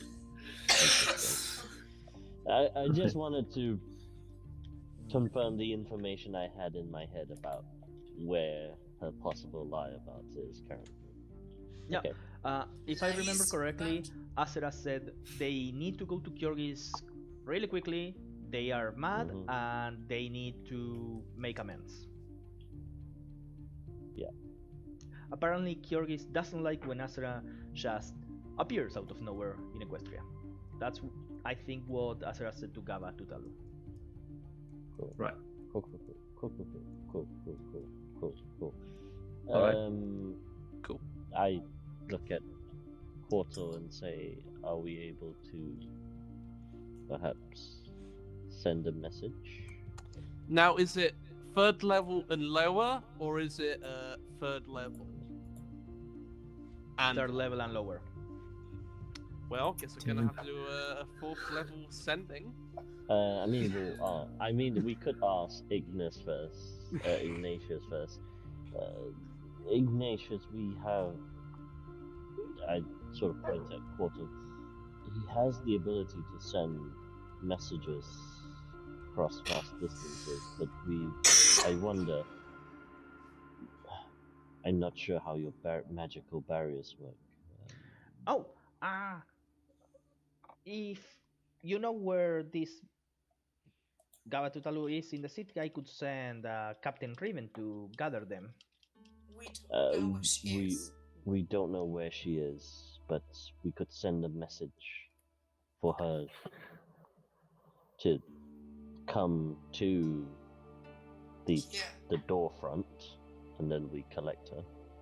Oh, but of course, just would you like to take some fresh air, take a breather, and we could continue this discussion in like a half an hour after we get all of the involved parties together? Yes, please. Yes. Of course. Let's just go out. I know about the perfect cafeteria, maybe like 5 blocks away. It's next to one of the laboratories. Perfect place. They have these scones made out of goblin milk that are to die for. Question for the DM as well. Use words, right? Do the spirits come back once outside of this building, or is it the entire city that's devoid of any spirits? I'll get to that in a moment. Alright. As you guys start following Ignatius, the same platform moves again. You feel the slightest inertia ever going down, the best elevator in the fucking world. And as you keep walking, door appears, everybody closes their eyes, kind of like against the light.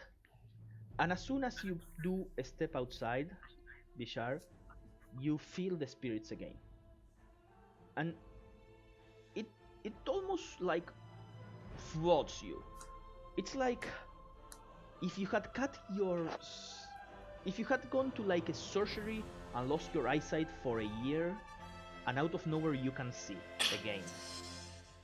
You are overflowing with the sensors of your spiritual senses, and as you start seeing them, you realize you didn't even have to turn on your your eyes to notice these spirits. You can see them in plain sight. As you reach to them, they seem to approach and follow you, almost like dancing in your hands. As they touch you, there are no stars here. Everything is covered by the miasma, so you feel as a part of you is missing. But From as you touch these spirits with a slight sense of melancholy and let go, you see the spirits start forming constellations and start dancing, almost making the shape of stars and making different places and forms and shapes. As Vishar, you level up. Awesome. The others will probably see that almost voluntarily, Vishal will start his starry form and activate his dragon shape, which he has used countless times before, very successfully in combat. But this time the shape doesn't stop at just the head, which it normally does, but starts to continue outwards towards the side of his body. Once it reaches his sides, they continue in a cloud of nebulas around him and form two dragon-shaped wings around it. Yeah. Vishal, you're And beautiful. simultaneously, Eric will probably see this or hear this. When we step outside, there's like a visible sigh of relief as the spirits and the connection. Vishal, you're beautiful. Thank you. This Yeah, is very new. nice. Yes, it is. I'll have to experiment a bit later, I guess. Almost. Can I reach out and touch? Hmm. Are they They are corporeal? incorporeal. Yes, your Yeah. hand will pass through them. That is fascinating. That is beautiful. While all of you are basking on Bishar's glory, Quattle, you are the last Mhm. one to leave the place. God damn it. As you are the one that walks slowest, having had a broken leg but a month ago. As you get out of the building, as soon as you put one step on the metal plate that is the floor of this city, you feel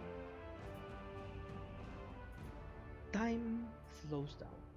Oh no.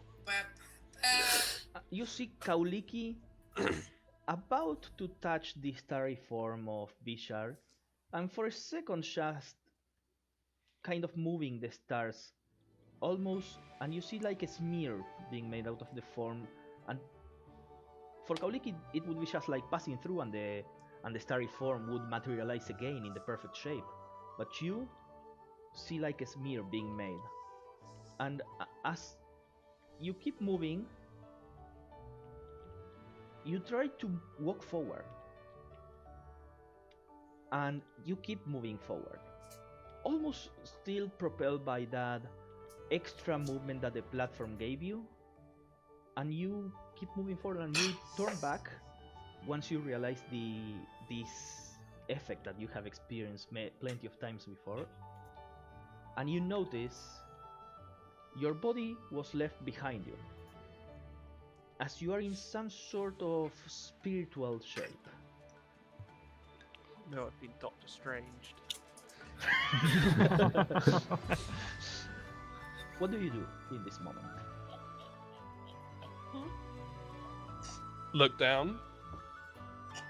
Do I have all my faculties?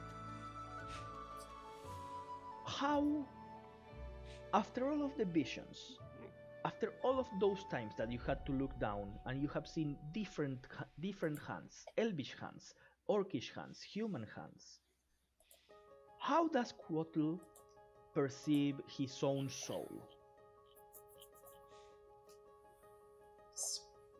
What?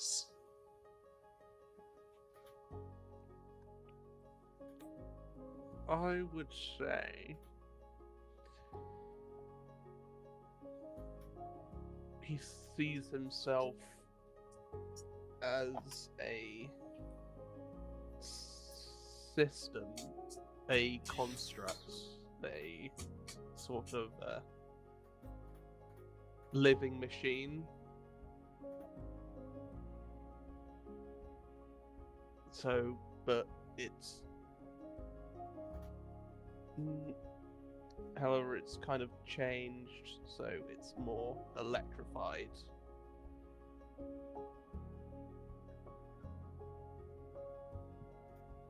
Okay. Mechanical thinking. As you look at these electrified hands, they seem to be almost like glitching between the electricity. Each time a lightning courses through your veins, you see almost like a change in your skin as it goes. It turns from pale skin to a black skin, and then another lightning goes through a different vein, and you see it turns greenish, almost as if it was like a gradient of different skins, different colors, different shapes, all together flowing through the electricity until they reach your fingertips, and the loop just continues. How do you react to this?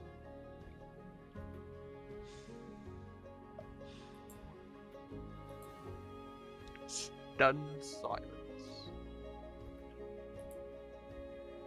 As you just remain there for... It's just a second, but to you it feels like an eternity. Time being slow, you perceiving all of this. You feel a ripple. Do you look towards it?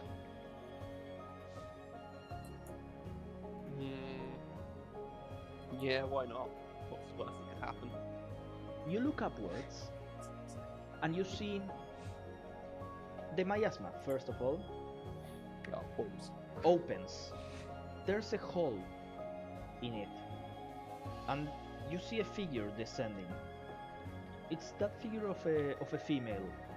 She has like a dress not so dissimilar to Kauliki's ethereal veil, but this one seems to extend, almost going high into the sky, in impossibly long veil. And it's so transparent and so ethereal, but at the same time so blue and so full of sparkle and life. And as it keeps descending, the barrier that is surrounding Lorcan and Equestria just seems to be open immediately. And you see this figure with the light behind them glimmering almost like a silhouette as it just approaches and touches the floor and starts kind of walking with a speed and a flow as if it was like an ice skater just moving around, gliding and sliding, surrounding everybody. She puts her hand on Bishar's starry form and kind of starts to stretch it, not making eye contact with you, just acknowledging your existence, but moving and grabbing these stars and making like a spiral around them. And by the moment you see, she makes a constellation. The constellation first looks like a turtle, and she looks at you. Have you become strong enough yet? Can you hear me? Tis so. The figure still no face other than the face mask on the forehead. And you see she approaches and she goes to grab your hands, almost like embracing them. Do you let her grab your hands?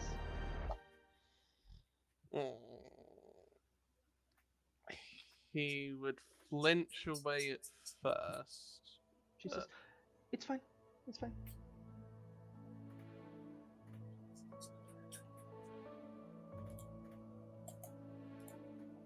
Do you let her grab your hand? Yeah. As she touches your hand, those ripples of changes in your skin seem to start going backwards. Now from your fingertips all the way to your chest. She goes, I don't have much time. Look for me. Remember me. And you see that she grabs the face mask on her head and puts it on top of your forehead, covering the horn that adorns the middle of your forehead. And she goes, I know that I made the right choice. Just follow your heart. And she goes, I can't stay here for long. Remember to look me, please. What do they look like under the mask? Is it still faceless? Still faceless. She has like a long black silky hair, extremely smooth, seems almost, it's so smooth, so silky that it seems to be wet, but it's not wet.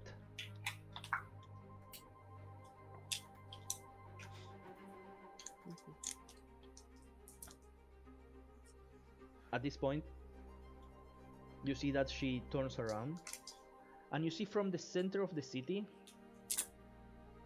a giant fist appears, followed by another giant fist that starts to raise, and you see the figure of what looks to be an old man, an old kind of like dwarf, but it's not a dwarf.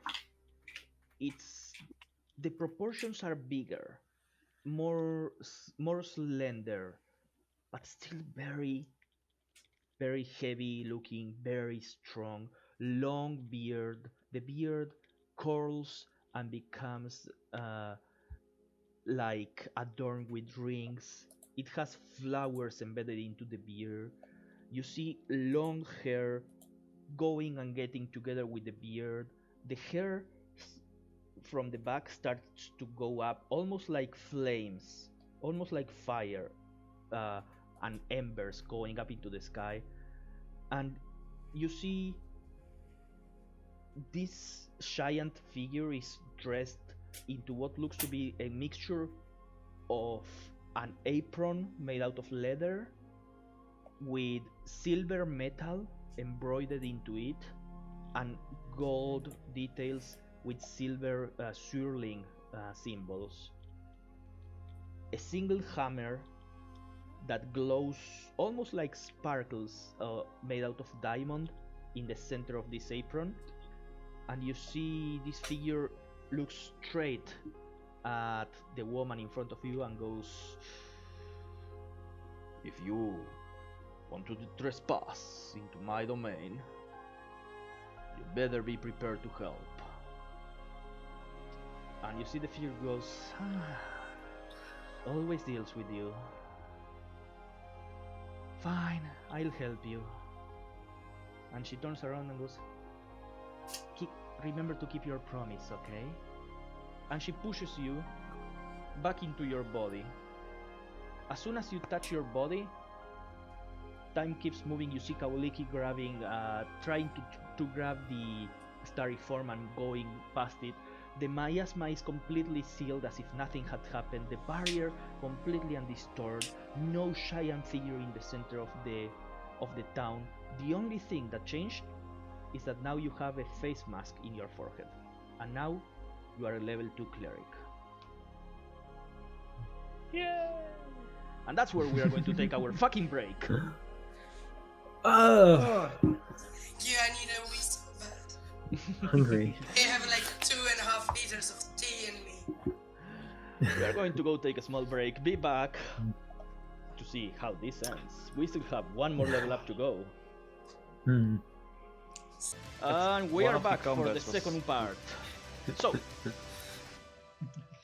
Quotl. Yeah. You come up to your senses everything is moving normally. Nobody realizes anything else happened except that after Kauliki ends up playing with Bishar's starry form, pretty much everybody here because all of you have a pretty good or decent passive perception, realizes that Quotal out of nowhere has a face mask on his forehead. Is it on my face or on my forehead? Yeah, I mean, it's like above your eyes. Okay, it's on my face. Cool. Yeah. Not actually implanted into my forehead. No. This is not the demon kind of things. Okay. Ooh. What happened, Quartal? You're not Yeah. planning on doing any plays? Yes. Lightning vision again. Is it common for your visions to leave behind stuff, face Nope. masks, or anything? No. Well, Right. this one was a bit different. I think it was with a god. So. I want Eric, Yes. Ephraim,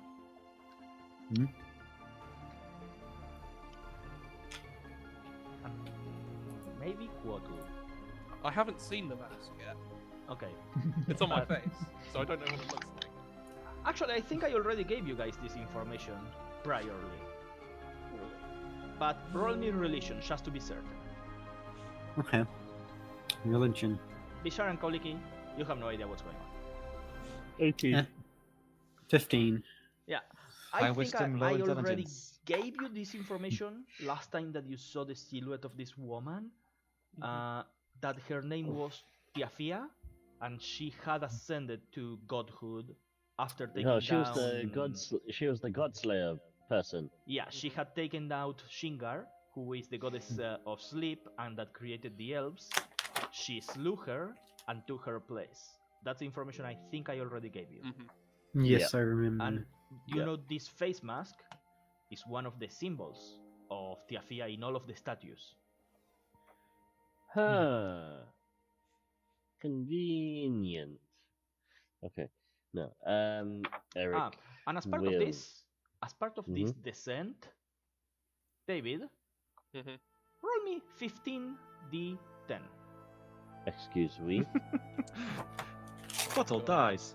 My time has come. The dice goblin. Would you like a total or So, 10 yeah, the separate total. D10? The total, but give me a moment, cause I think it might be d8s. So let me double check this thing that I wrote about 4 months ago. Yes, Quartal It is- explodes. Everybody make a dex save. 15 d8s, please. Okay. Jesus. 15. 15. Yeah. Don't even think the highest level fireball will go that high. Well, it was only 6 less than the total I rolled with the 15 D10s, but 79. Anybody here has less than 79 HP right now? Oh, No. Yeah. You My, do? my max is 63. Eric Oh no, 79. Never mind. Eric falls asleep.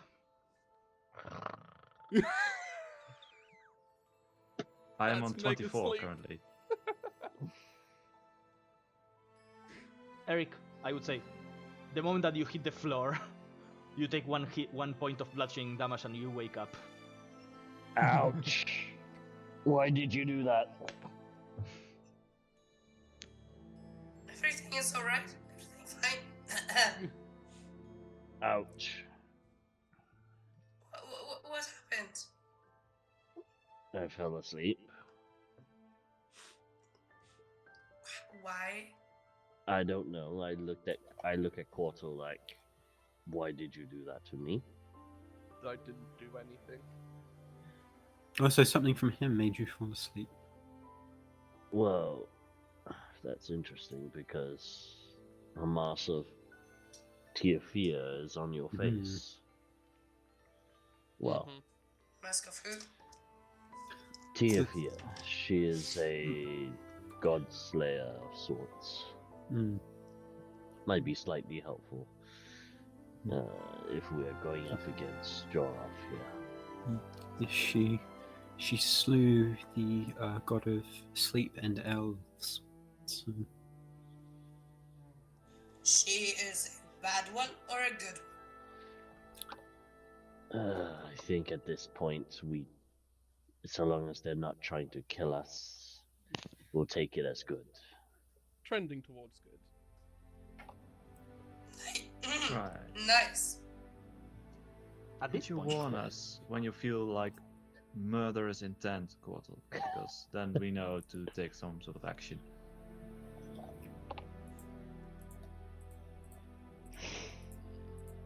at this Your point, lack of response is worrying to me. I don't know what this does, so I'll get back to you on it when I can figure it out. Right. did you know something was happening? No, Could you? It just completely okay. Ephraim will hear the voice of Fishar in his head, like, what do your goggles see of Quartal's new faceplate? Okay, I can use it. Do a charge on identifying the roll me a d100. face please. mask. D100. Yeah. Identifying the I will say gods. you want to get higher than an 80. Oh, 80 or 18? No, 80. 180 is 18. yeah, 63.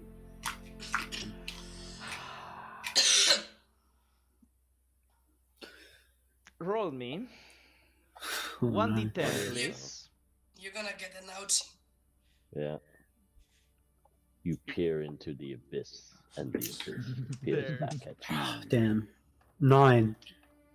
You take 9 points of psychic damage as the goggles Oh, start smoking shit. and explode in your face, scratching Whoa. Ouch. scratching your eyes as soon as you saw this face mask, and as you try to crouch and grab on your eye, you blink almost as if like there were fragments of glass injected into your eye globe, and each time that you try to blink, you see small little spheres, almost glowing points dancing in the air following this shard, and you start to remove the pieces of glass shard, and the moment that you remove them, you cannot see those little points in the air anymore. Okay. Hmm. Oh, fuck. You alright? Ouch. Yeah, well, Remove that was bad. Remove the what's it Glasses called? of the nerd. Glass of the nerd. Remove that from your inventory as the item has been busted. What? Bloody hell. It's like the only.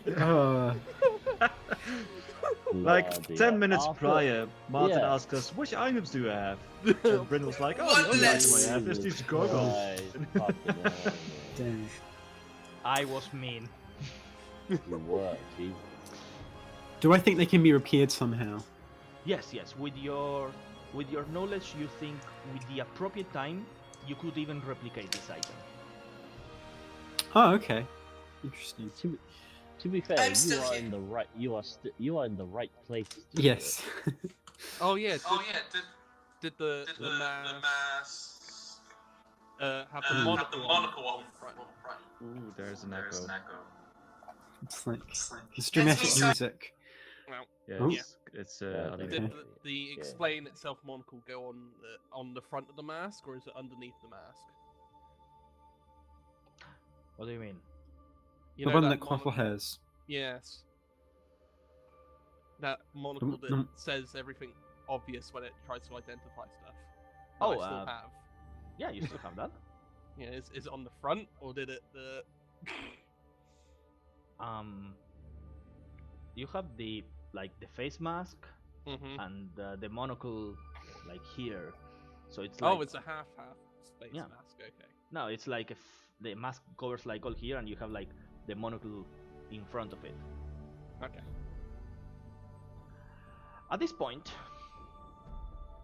all of you hear a loud ping, ping, ping, almost like something hitting against a hard metal.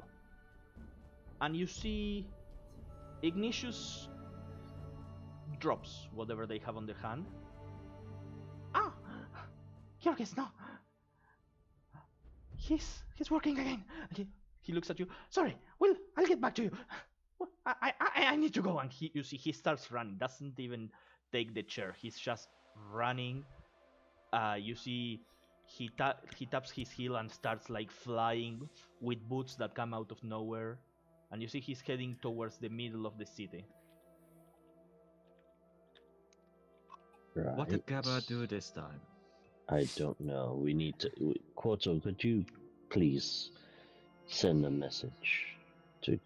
Actually, before I ask Quarto to cast sending, can I use the bracelet and just at Gabba? Where the fuck are you? Nothing happens. I look at Quarto. Could we please send Well, a message wait, to question. our friend? Where is Gaba? Yeah, that is a good question, isn't it? How close is Gaba? Now, reminder, you have 3 districts in this city going from the head of the horse, Larkon, to the bottom of the horse. It goes from the Myuu district, which is where you guys are, the Soul Forge district, which is in the middle, and this is where Ignis started flying towards, and this is where Gaba killed the person. And you have the Arrowhead district, which is where you arrived and where the docks are, where most of the Relinchi headquarters were. So, where are you? After you left? Be by the docks. Okay, Where I said, yeah. we said we'd meet. I've been right on top. Like, I want to be. I'm guessing it's been longer than an hour now, but I would imagine I'd be like next to a chimney, and then realize not come in, and then I just kind of like float down a little bit onto a roof, and then I'm kind of like kicked back, head against the chimney, just looking up at the void and the miasma above. Yeah, you try to contact Gaba through the BFF bracelet and nothing happens. Everybody else hears it, maybe, if you want, but... I look at Quarto. I think we need to contact Gaba. Okay.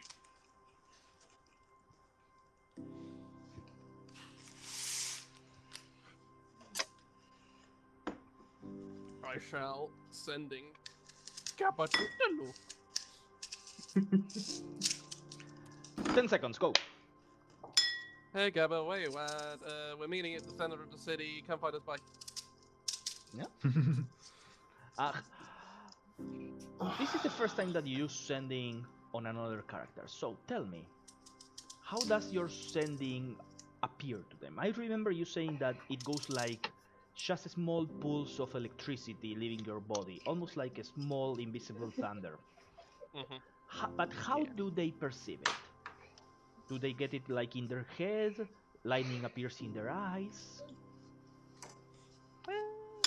I would say it would just zoom out, and then it would do just slam right into their body and give them a little electric shock, and then the message would play.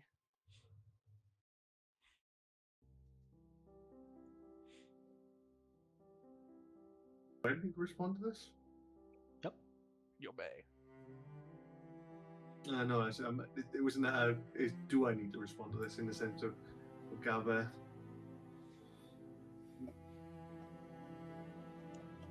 Yeah, okay. By the docks, chilling, killing. Where you at? We not gonna go beat Giraffe? Also, I'm sorry for what I did to that woman. Oh god. Do I never have enough spell slots to create more bloody sorcery points?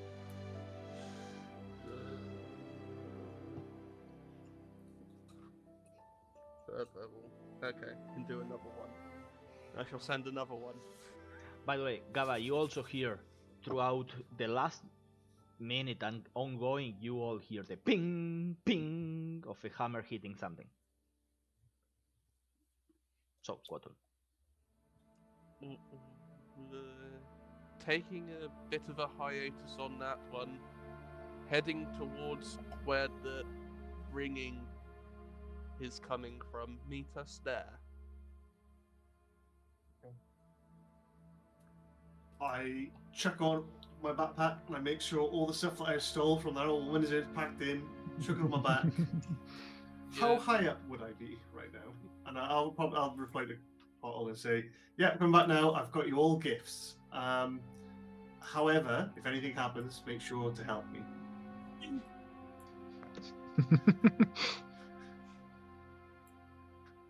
You got the fucking items? Yeah, I got all the items. Of course you do.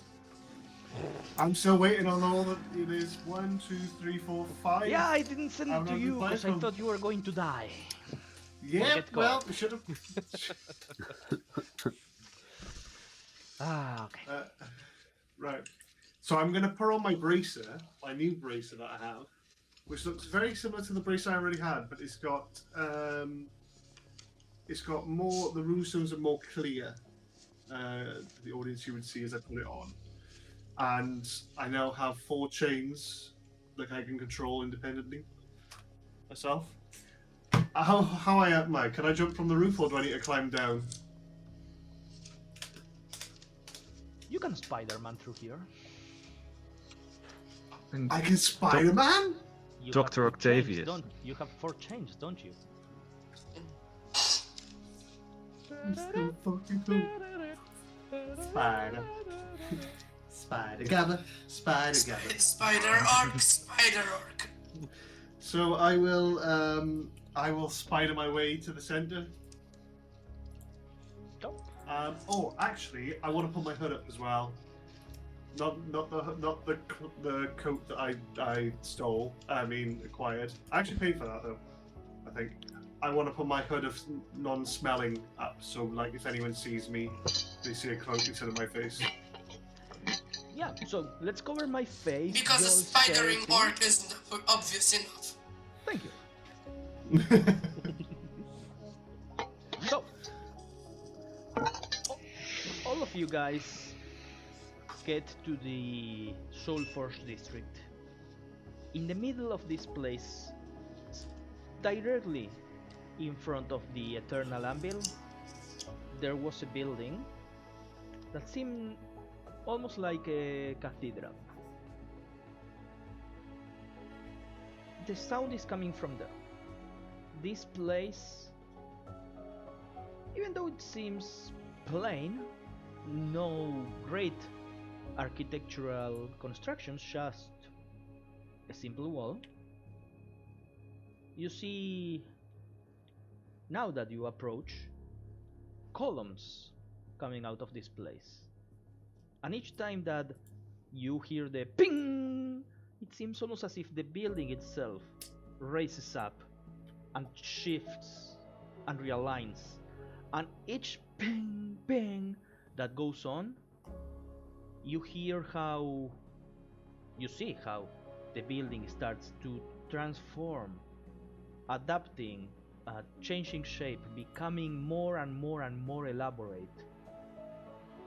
At this point that you reach the Soulforge district, you see 10 floors in this building. The first one is all swirling water, just flowing. Then the second floor, covered by a line of gold that forms and makes a division.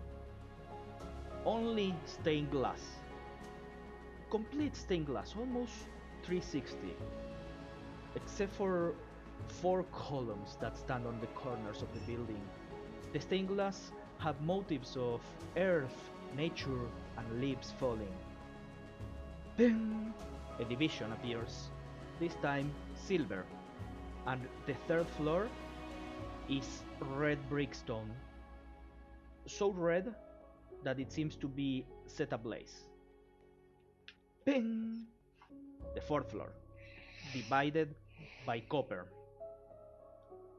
This floor is filled with what seems like flowing leaves and small patches of earth. It seems to be like a mural made out of some sort of limestone. Depicts almost like wind and what you would assume is a drifter land just flowing with no direction. Ping! The fifth floor, this time divided by wood. The fifth floor is just a straight line of gold. For those of you with a passive perception higher than 15, you see that the gold is filled with runes. Runes that have been carved almost perfectly. When you carve something, it's kind of like breaking the metal apart, and those micro fractures are still there if you look close enough. This seems to have been gold that melted and formed these runes. Ping! The sixth floor, this time divided by only what seems to be like ice, similar to the prior floor, but this time made out of hot, boiling, glowing redstone. Ping! Seventh floor,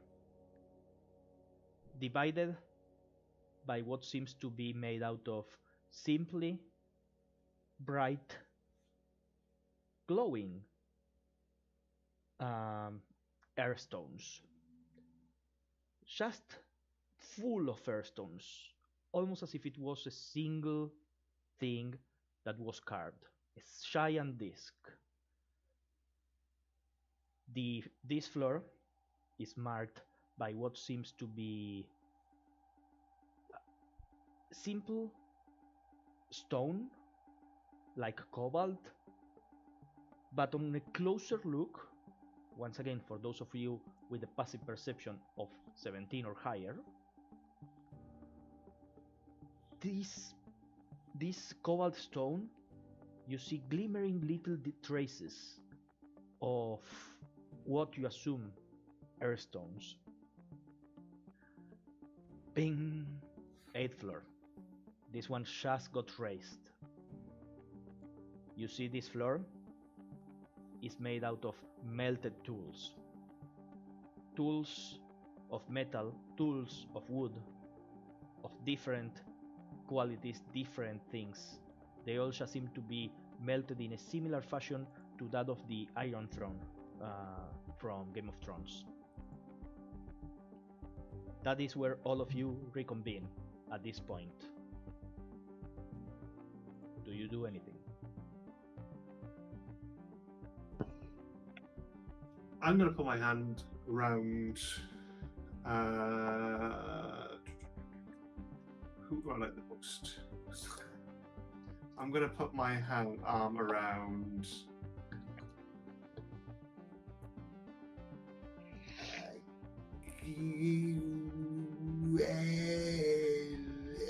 Ephraim. And I'm going to put coat in your arms and be like, here you go, big man. Enjoy. Oh, sure. What is this exactly? Just a nice little coat. So you look, I'm guessing a person of your stature gets cold quite easily. So I thought that I would give you a nice coat that I found. And also some liquid in this container, because I know you like your little stuff. So there you go. Oh, sure. I'll have a look at it. You're just handing that out in the open. Well, everyone's concentrating on that, so no one's going to be looking at me, especially, with my hood up. Man's got a point. Good old I will. stolen goods. Yes, I will just store it with all my other little files. So that while that's happening, I'll We do that. need a bag of holding desperately. Hmm. Who Ephraim, else? get on that bit, please. I might have something. At this point, you see pretty much everybody that lives in Equestria is together in this place. Most people are just watching the magnificence of this event. You see the people that you assume are living or at least have their workshops in the Muse district are on the floor taking notes on different slabs, making ideas, coming up with plans, or maybe just drawing what they are seeing. You see the Relinchi themselves go to one knee and start to bow to the cathedral of Kyorshis. Pin 9. A floor raises up. This time divided by what seems to be blood. Dark, ichory blood. The floor itself is marked by just a simple metal construction that is interrupted by flowing circuits similar to those of the Relinchi. As it starts to glow and emit light, everybody gains 2d10 temporary hit points. Whee. Do I have any effect of this stuff? There Do is we a battle roll- coming. Roll ourselves, or do you roll once for everybody? You can roll yourself. Hey, 50. I would say, Gava, you notice. 20. 7. Nice. I would say, Gava, you notice all of the other Relinchis, their circuits starts to glow, almost as if Okay. energy was coursing through them, but not yours. Of course mine doesn't. Poor old Gabba, get all these scars for nothing. Not yours. Everybody. Shar casts resistance on itself, just in case. Okay. Everybody is expectant. They use those of you with the passive perception higher than 12 would hear everybody going. Is this the time? Do we get 10? Is he going to make 10? No, he hasn't made 10 since the age of the gods. No, 10 is too much. But 9. This hasn't been done in centuries. And after what seems like maybe 2 minutes, everybody just goes 9. 9 is good. It's been centuries. Ping! A 10th time. This time, the whole tower, the whole cathedral seems to spin, almost as if it was being raised on a pillar that goes around, almost showcasing and showing all of its sides to everybody at the same time. And as it grows, a 10th floor raises up. This time, divided by what seems to be orc skin. Living, beating. A 10th floor starts to... Excuse me. You heard me. A 10th floor starts to go up. Black. As black as night. But flowing. Almost like a liquid. Something that you have come in contact before. A black ichor. A black ichor filled with corruption. Everybody goes... And from the black ichor, 13 red eyes pop open. Just as an admin, I have used my second wind to regain some hit points. Have we seen something like this before? These red eyes, you've seen them. They are On part the of... corrupted tree. Mm-hmm. Yes. In And the you've seen AzerrA also opening these red eyes. So we have 2 gods and 1 demon right now here. And as that goes, those red eyes, they are moving amidst this black ichor, not static, just opening and closing, and they seem to be looking at everybody in the populace. Pin 11. The eyes, you all notice at least 6 eyes looking in each one of you, and 7 more eyes looking in other different people. One of those 7 eyes is looking up, in above the miasma. Yes, Hala. Can I follow one of the eyes to see who is he looking at besides of us? One of the eyes is looking to Ignatius, and you see another eye looking at the Captain Riven. The other eyes, So people of importance. the other eyes, you don't know who they are looking at. 11, the floor starts to rise. This time, it's clouds. A floor made entirely out of clouds. But not purplish, no miasma. Normal, regular, very puffy, very dreamy clouds. Flowing constantly. And as this 11th floor raises up, everybody, you see some people faint, some people just fall, some people start crying. Everybody hears 11, 11, there's never been an 11.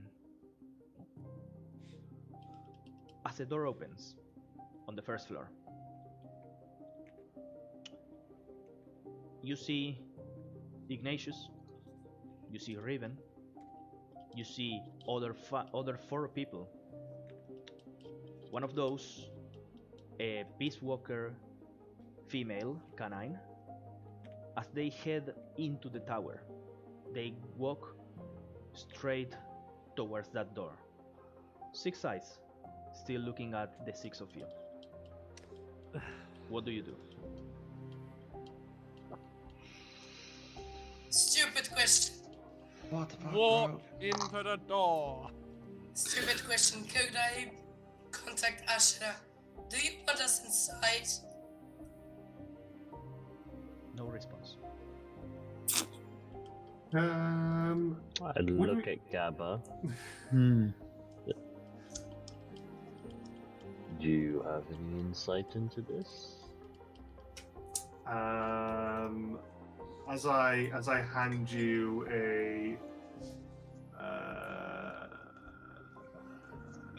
dragon tooth whetstone to accept. I gotta get rid of my stolen stuff somehow. Like the worst fencer ever. I look at you and push the dragon whetstone back to you. Now's not the time. I need to know. Do you have any insight as to what AzerrA is trying to do here? GM?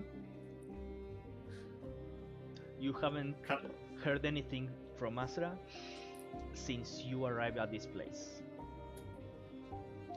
If I'm going on pure instincts here, the Which I'm 6 sure you eyes do. and the 6 of us. That's 1 eye for each. I think we should go towards it. I'm glad you haven't changed, Gabba. I walk. You don't talk, or at least you shouldn't. As anybody else, Quattle enters the door. You don't see the other people that walk inside. It's pitch black. What does Quattle feel as soon as he enters? Do we feel it as well? Hmm. We'll get back to Quattle in a moment. What are the rest of you doing? Well, I'm quarter. trying. I'm trying to sense Squattle's emotion through the bracelet. Mm. As soon as he enters the tower, you lose the connection with the bracelet. Mm. One of those. I will Yes. follow Quartal. Yes. If a turtle has the courage to walk through a goddamn door, so will a lion. I'll bow to group's pressure and follow the rest. Is there any reason why one of us would want to stay outside? I mean, there are horrible eyes over there, and they do scare me a considerable amount. That's a good reason not to go in. I mean, other than mean- it just being scary.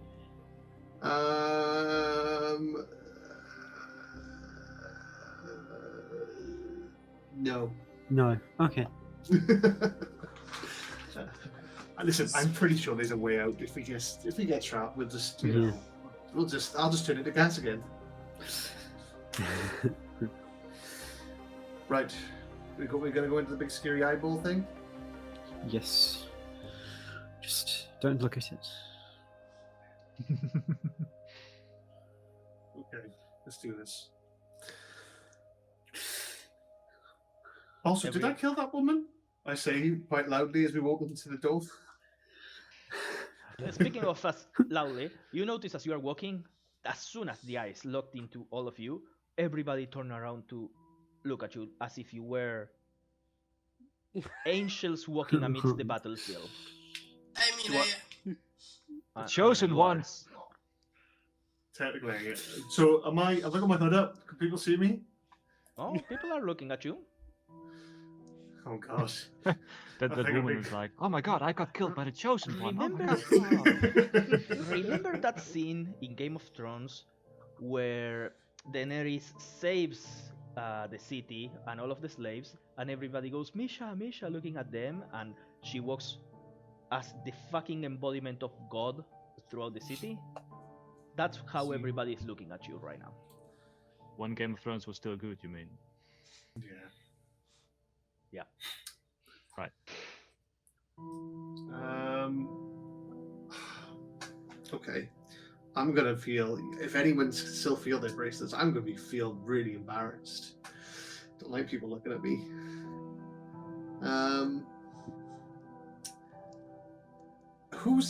So Quattle's already gone through, so we can't actually have a plan of attack just in case something goes tits up. Is that true? Yeah. Okay. I mean, I was quite close behind Quattro, so I would assume I'm inside as well. Okay. Yeah. I'm gonna quickly put a quick group message in the chat and be like, just in case this does go somewhat awry, not due to any faults of our own, what is the plan? Just try not to die? Wing it. Okay, bring it. I mean, Well, to be fair, we are already pretty much stuck in a dimension underneath the miasma. So how much worse can it get? I mean, you are. I could leave at any point. You underestimate. you don't want to do But that. yes. I like you all as friends. Oh, before we go in, I pull out my bag, some studded leather armor for Vishal. I'll be like, I think you need this, I am already wearing studded leather. but it's better. It says so in the descriptions. Alright. It's but in very good strip with a nice trim. It looks nicer than what you got on. Strip now for me, boy. I don't think we have time, but I will accept the armor, I guess. And Strip now in front of all of the town. Look, you're the chosen one. They need some glory. I mean, Fisha is not really shy in that way, but honestly, we don't have time to change armor right now.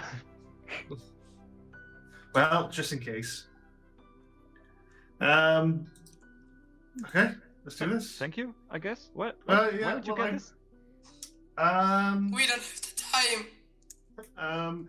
Basically, my friends wanted something, and I got them some nice treats. Right. Does this have anything to do with the shop on fire and the smoke and the guards? Maybe we can talk about this when we're not in the vicinity of. Right. Yes, all right. Yeah. Okay, let's go. Can I be the last one to walk in? And as soon as they all walk in, I turn around and I kind of do like a nice pose. Jojo pose. Yeah. People are just Middle staring at all of fingers, you. walking backwards. Homer Simpson back into the hedge.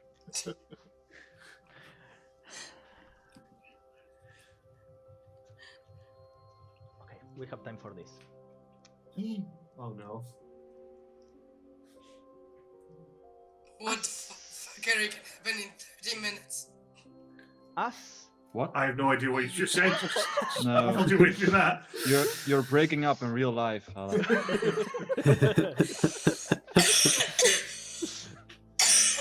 she's dying. I'm fine. When you stay there, you're fine, but you're really not fine. As you all said, your 2 feet, 1 step, 2 steps into the tower. Each one of you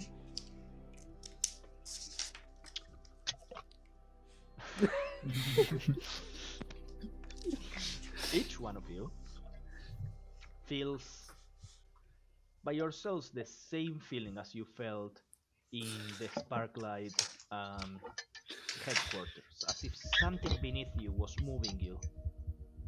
But as when the other one was so perfectly aligned that it felt almost imperceptible, this one feels fast. It's almost as if you are traveling at high speed, upwards. Very fast, very high, very quickly. As all of you appear almost as if you were in a tunnel, just the exact width of your body. If you try to pull your hand out and touch, you feel no walls, but extreme wind pressure. I need all of you to make a Constitution saving throw. Fucking resistance, baby. Knew it coming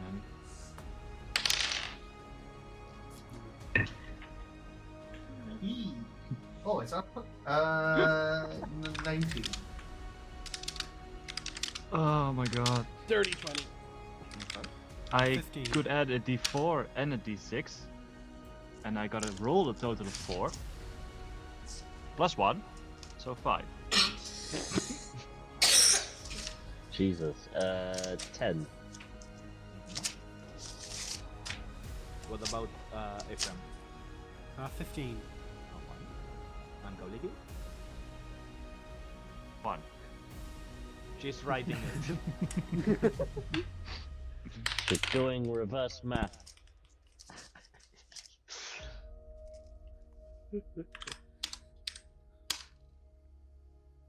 Wow. 24. What's that? What's a thumbs up? It was 24. 24. 15 plus 24? 1. Oh, her voice is gone. Okay. So did you get higher than a 15? No. Yes. Okay. Yes. I got 15.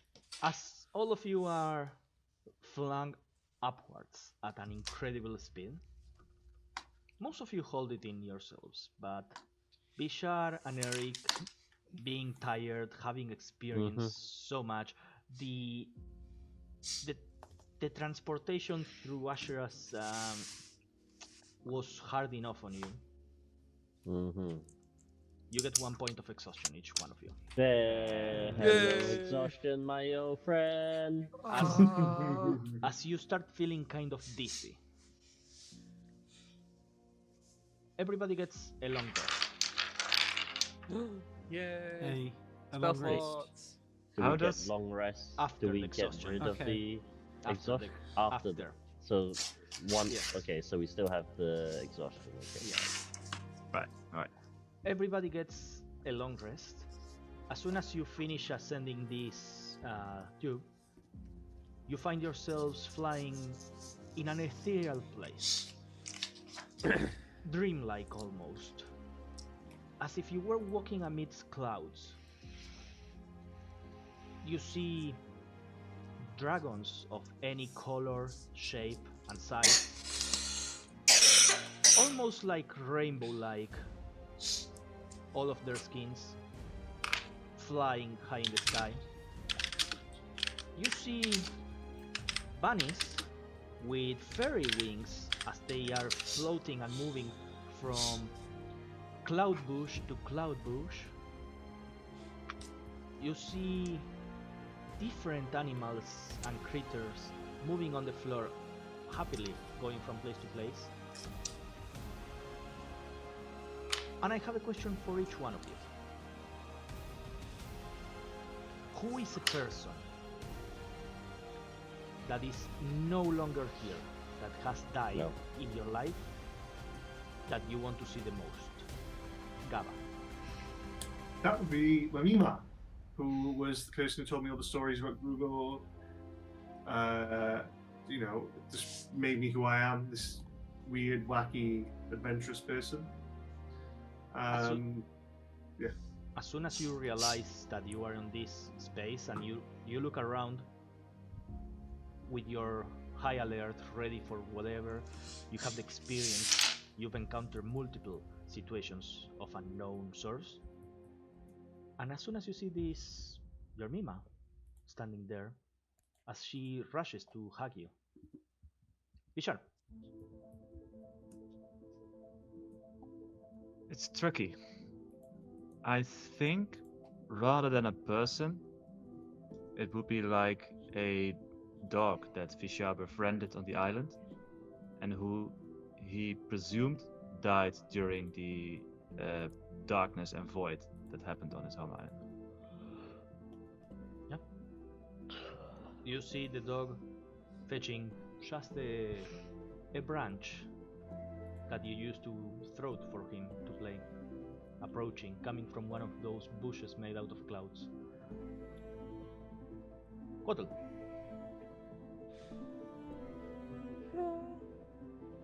It would probably be his old mentor, a dwarvish fellow, who taught him everything he knew about architecture. He passed away. You see him just with like a desk, making blueprints, making plans, grandiose buildings, bigger than the castle at the first district of Longstadt. And he looks at you. Kauliki. Okay, She's typing. she's typing. Okay. Ephraim. It would probably be the first. I don't know if I would even remember their name exactly, but it would probably be the first person who introduced him to all the machines and all the things at the place where he worked. And who took him around and who helped him learn how all these things work, on how this creation on this bigger scale could happen. I think that's who it would be. You see this old dwarven man. He has a mess on the floor, like tools fallen. He's messy, but you see clockwork creations moving around, sprouting to life. Eric.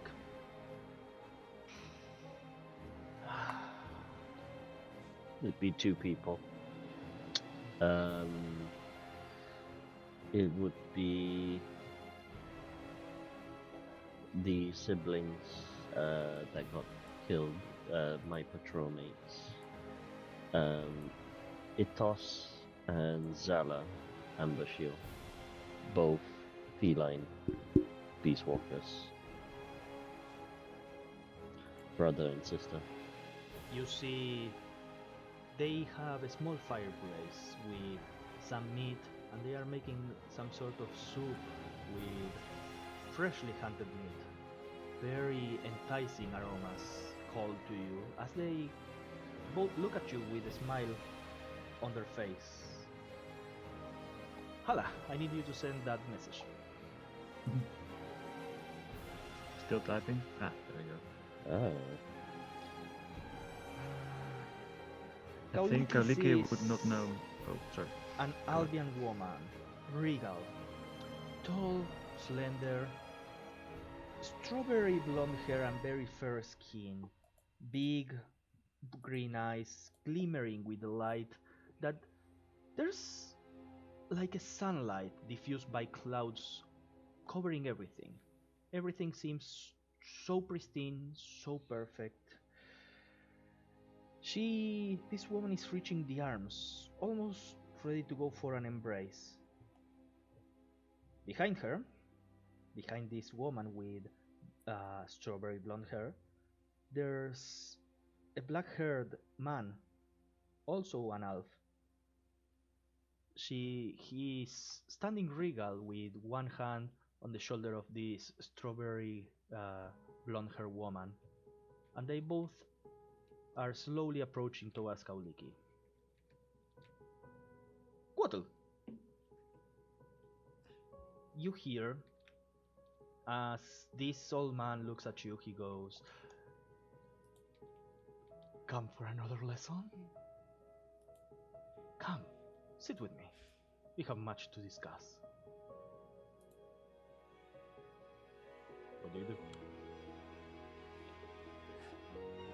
From you, there's something more I can learn. I need to sit at the desk in the chair that's the same as it was before. A creak would echo as he sat down, as it always did.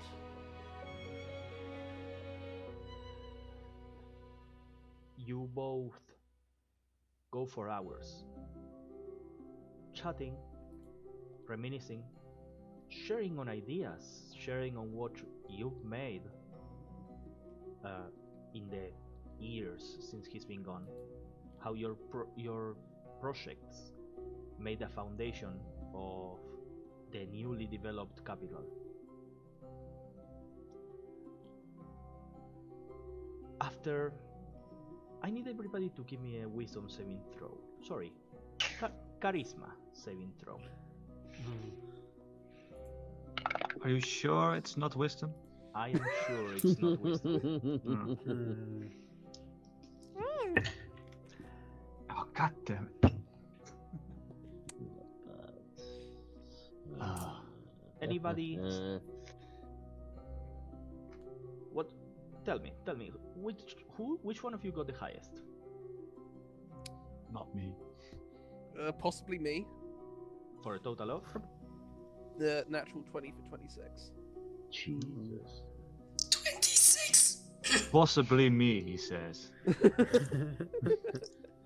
Anybody Never know. got higher than a 20? Other than Quatu?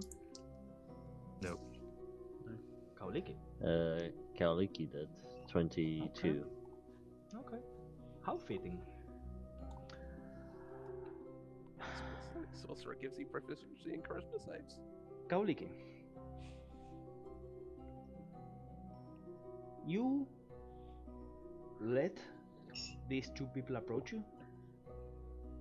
They seem warm. They go to hug you and they embrace you. In this moment,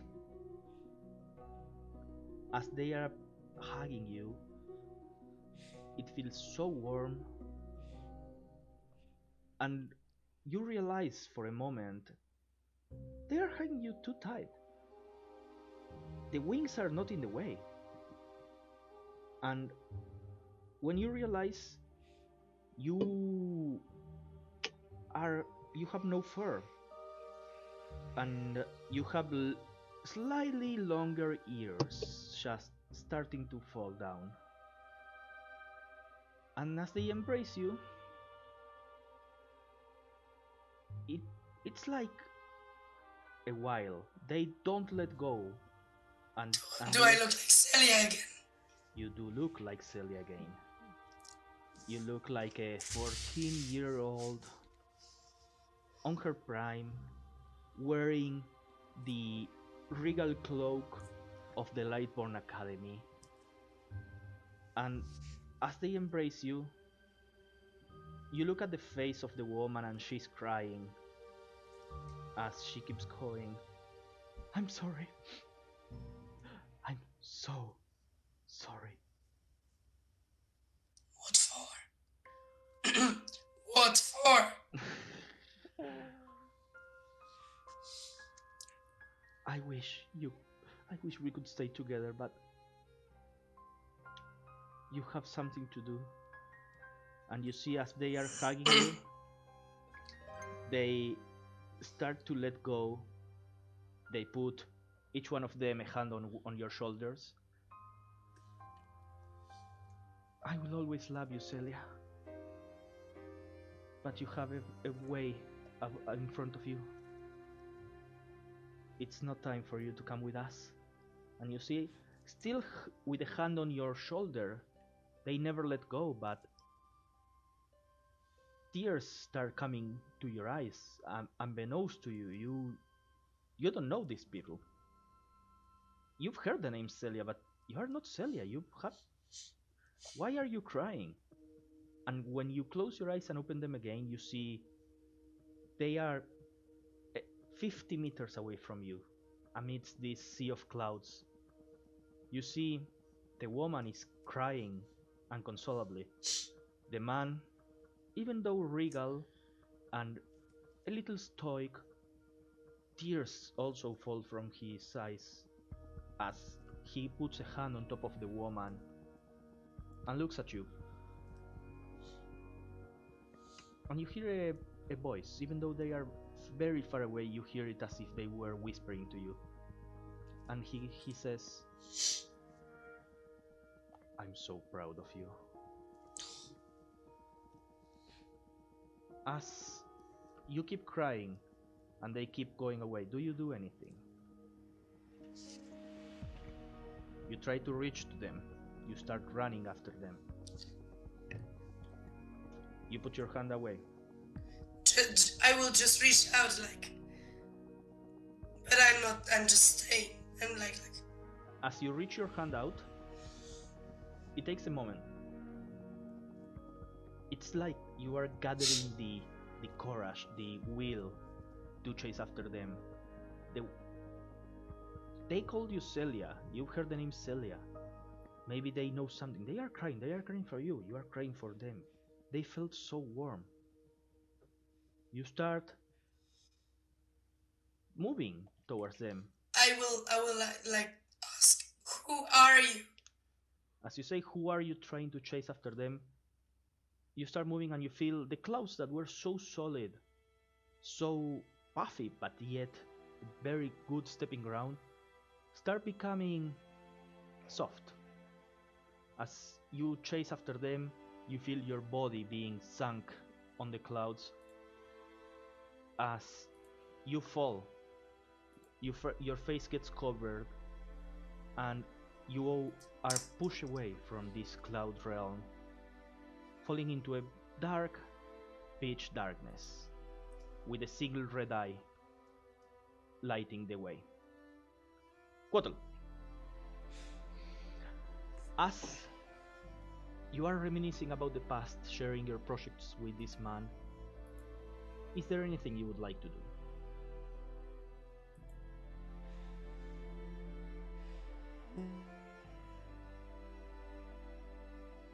No, he's just enjoying talking with them again. You are talking with him, you are spending a good time. And it's hours that go by. Time flies when you're having fun. After a few more hours, the man stands up and goes, "Oh, I will bring some coffee. Looks like we are going to go for the whole night again." And as he walks to grab a cup of coffee, you feel a hand touching your shoulder.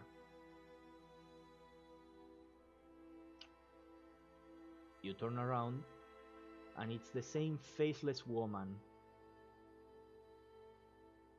but this time you can see her eyes. Green eyes that turn into gold with the correct light.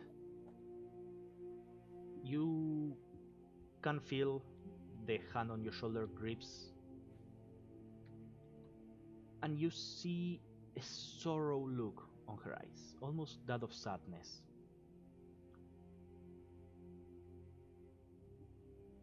It's not the time. You can see him again, but not now. And you turn around and you see, and the man is no longer there.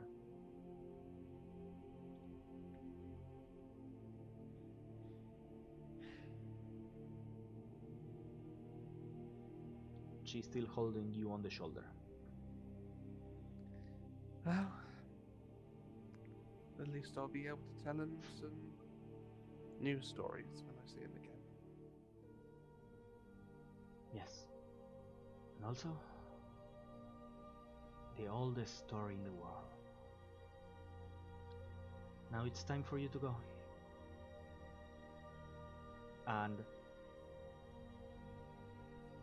bring your friends. They need you. Only one of them is as strong as you. And when you blink, you don't see this figure anymore. She's gone. But where there was an endless sea of clouds, everything seems so perfect. Now the clouds are still there, but the light that was glimmering, almost bathing everything perfectly, turns slightly darker, as if a beautiful gray-white cloud suddenly turned into a tumultuous storm. You see, in the middle of the sea of clouds, 4 of your friends, just staring into nothing, looking down and murmuring to themselves.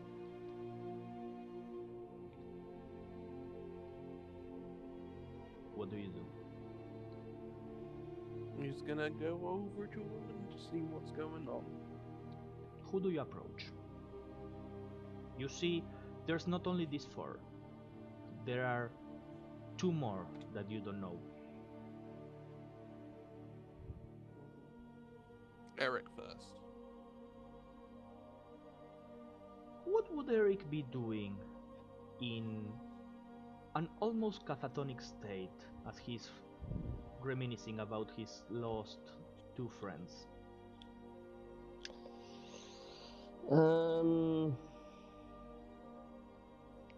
He would be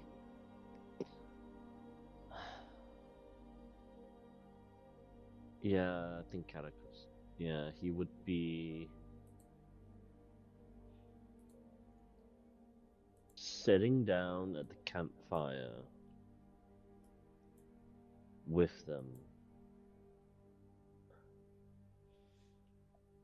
and reminiscing about, our sort of training days, about how, like kind of the sort of not growing up, like training in the, patrol, when you're training, just weapon training and all that, that sort of Yeah. camaraderie. Quotl, And then sorry, and then you? And then I think the conversation would kind of suddenly stop. And I think Eric would look at both of them and say, I am sorry that I failed both of you. Quotl, you see Eric sitting almost perfect lotus flower pose, very straight column, holding on to his weapon. Not even in the moment of rest he lets go of his weapon. He's always ready.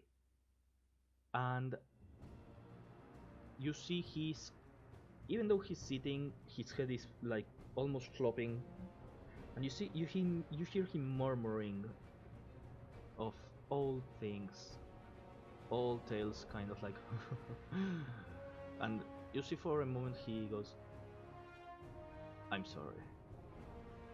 What do you do? First off, waves hand in front of face. No response.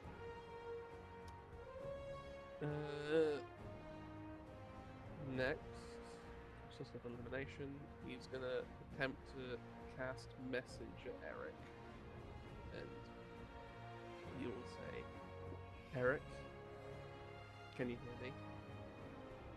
You hear a disembodied voice, but it's muffled, almost like coming underwater. Give me the charisma saving throw with advantage.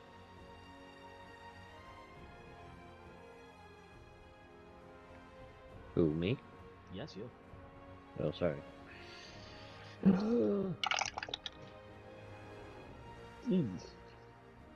Advantage. How does...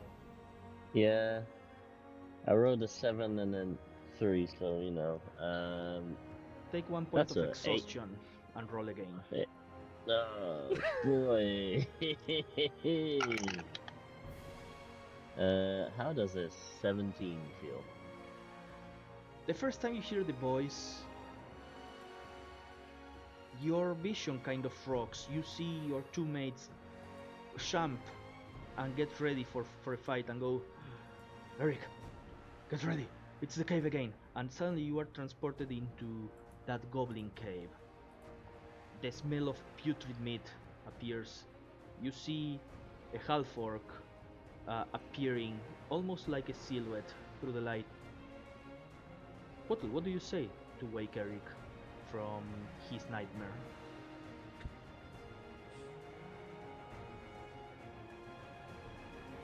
Wake up, Eric. We've got the city to save. Oof. Whoa, what a line!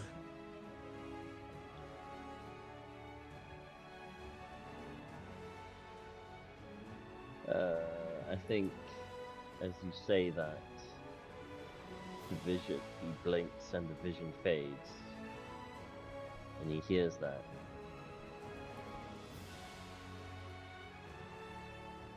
Indeed, we do have a city to save. Where are we? Eric, you start to fall through the clouds, and Yeah. you arrive in a pitch black place with a red eye looking at you from above. In the distance, you can see another red light. Bottle. You see Ephraim. Rinse Ephraim, and repeat. as you are sitting with this mentor, what are you doing? It's a flurry of ideas, a flurry of activity, and just both all the things we had talked about before, but everything new that we have learned as a party, and all the ideas that I've wanted to do things with that it's made me think of. Just having been for so long so far away from my lab, my workshop, from where we were. It's all of these things and then it's sort of, we we spend like a good deal of time just talking through ideas about that, and eventually it turns to more masses of. I sort of just ask, well, now that I'm in this situation, what do I do? I want to build and help, but I have to fight as well. I have to adapt. We adapted in some kind of way, but it was never like this. You see the dwarf goes silent for a moment. He looks at the tool in his hand,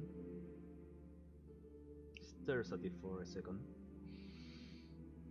Well, it's easy. You build your way out of it. If there's if solution A is bad, if solution B is bad, create solution C. And if it doesn't work, create the next one. And keep creating and creating. You got the mind. You got the brains. Repeat. Don't repeat. Repeat. Don't repeat. Repeating the same thing and expecting a different outcome. That's madness. Inventors, we are not mad. No. We are quirky. So just keep thinking. We always had bright ideas. Like we always did. At that point, you see Ephraim's hands are kind of moving by themselves, grabbing the cloud and molding it. Ephraim, give me a charisma saving throw with advantage. Okay.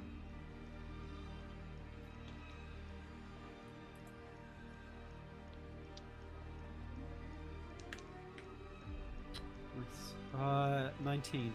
19. You hear Quottle's voice. Quottle, what do you say to wake Ephraim up?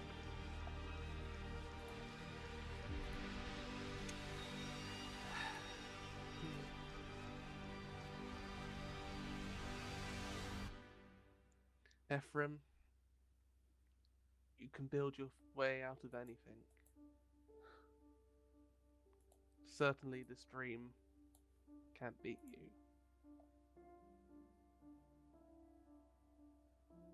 It's just the same as what he said.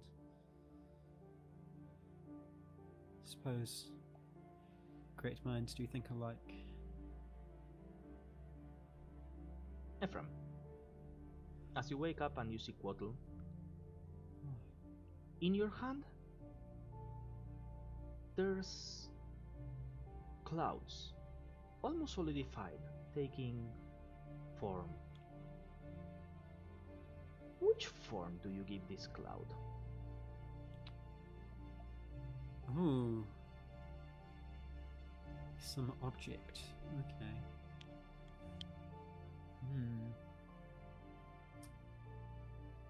Do I... Like, how much detail do I think I can put into this?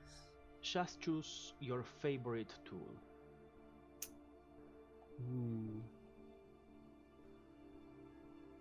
It would have to be the alchemy set, but it's different to the one that I've been carrying around and using as spell focus. This one is more... It's more about testing and replicating and producing stuff rather than just the more simple functions. And it has more physical tools to it. This sort of modified alchemist's set. As you wake up from this dream, molding the tools, giving them the shape of different things, you start to descend down the clouds with a new spark of brightness, having had somebody of a similar intellect to yours to discuss and brainstorm ideas and come up with things. As you level up, and as you fall down the clouds, you end up in the same pitch black place, seeing 2 red lights plus 1 red eye above you, and in your hand you have still this tool made out of clouds, and you realize it's changing, it's shifting, as you can mold this into whatever tool you need at the moment. I want you to add to your inventory as you level up an all-purpose tool of uncommon rarity. I will send you the details later. Yeah. Quattle, your feet start to sink slowly into the clouds. You feel that your time in this realm is running short. Who do you go to next? Vishar. Bishar, you see this dog. He's looking at you straight into the eyes with the purest, kindest love that you have ever seen. Nature, just an animal. But an animal is still capable of developing such a bond. Even in the solitude of your hut, animals would still come to you. It feels at peace. It feels calm. Above the clouds, you can see through them. Even in the cloudiest days, even in the heaviest storms, you could always see and feel the constellations of the stars. What are you doing in this moment? Much like Eric was previously, Vishar would be sitting cross-legged in lotus position next to a small lake that's in the same clearing as where his hut stands. Perfectly flush surface, almost mirror-like, reflecting the stars above, as long as the sky is clear. And he's studying a small black rock, still dripping wet from the lake, as he's sitting next to the dog, slowly talking to him. It's good to see you again, friend. I hope you find happiness wherever you are. Quattle, what do you say to wake Bishar up?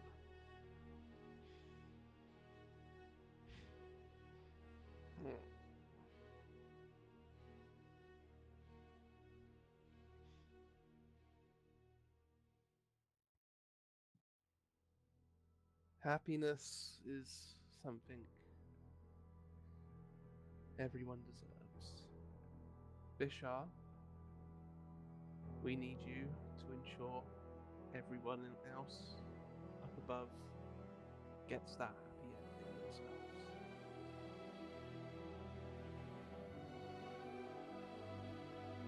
Roll me a charisma saving throw with advantage, please.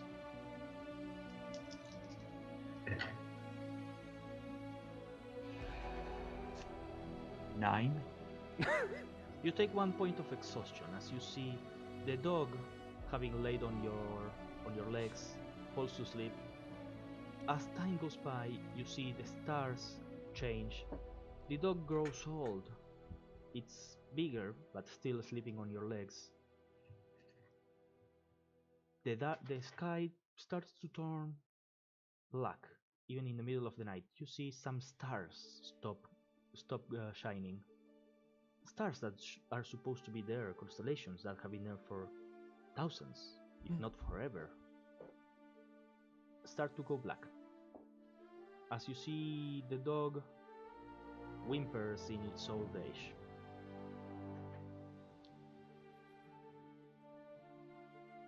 Did I tell you to take 1 point of exhaustion already? Okay. Yeah. Quattle, you see Bishar starts to tense up.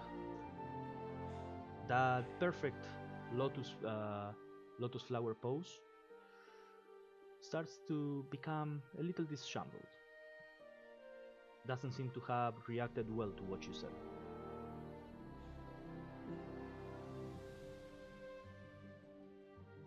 The zombies, you gotta burn them. Your legs, that was too loud.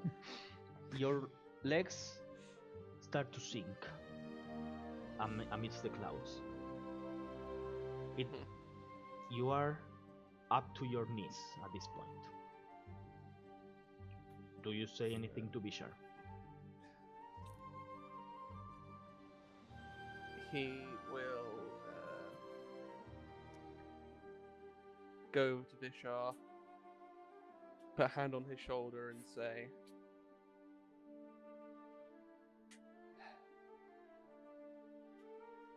"Stop dreaming of the stars.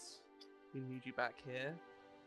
And he will use a static bolt cantrip to jolt him awake at the same time.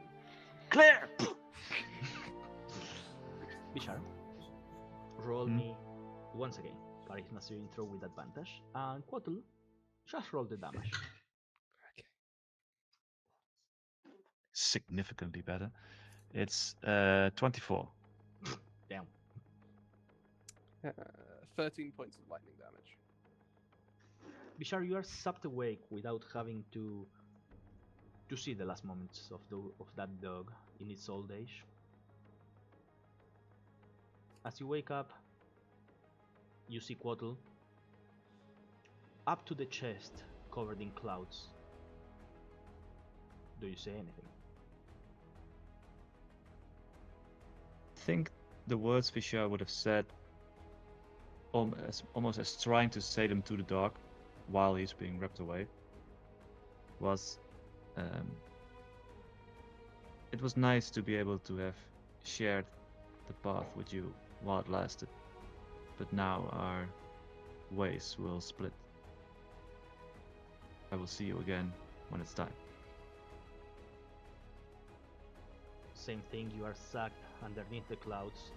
You're right to a dark pitch place with 3 glowing red lights on what seems to be some sort of ceiling, and 1 red eye looking at you from up above.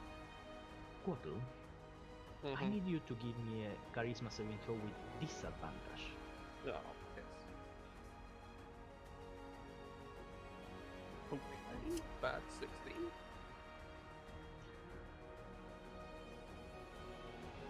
You are going towards Kavatutalu, right? Yeah, I guess. You try to approach her, but this is like moving through quicksand at this point.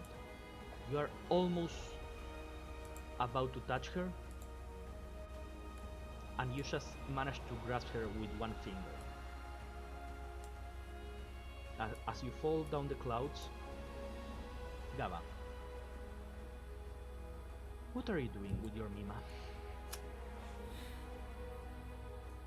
So I'm envisioning myself as almost being like a youngster again, sat cross-legged, just listening to his stories about old legends, old fairy tales, and just being absorbed by this information and this childlike wonder as she describes stories in such fine detail. Time goes by. It's like hours. The most enticing stories, so full of details and vivid imagery. It makes you enjoy your childlike fantasies. Give me a charisma saving throw, straight. 15. As the time goes by, the stories keep going. There's always a next story. Food is made, food is prepared. You take 1 point of exhaustion. The stories that were out of great heroes, of Thelrion, of Grungard, of the creation of the Orcish tribes, the great fighters, the Rilinshi. Time goes by. Stories. A full day has passed. You go to sleep. Just before I go to sleep, can I go, Mima, what happened to Mommy and Daddy? Well, dear. Would you like to know the story? Yes. We are going on a little trip. It's late. It's late. So let's pack some food. This story, it's more of a visual story. You walk out of the house. You walk out of the village. You go into the mountains, that mountains back in Trailwind, held by your tribe for many years, beating the other two tribes in all of the games. There, you approach a stone pillar.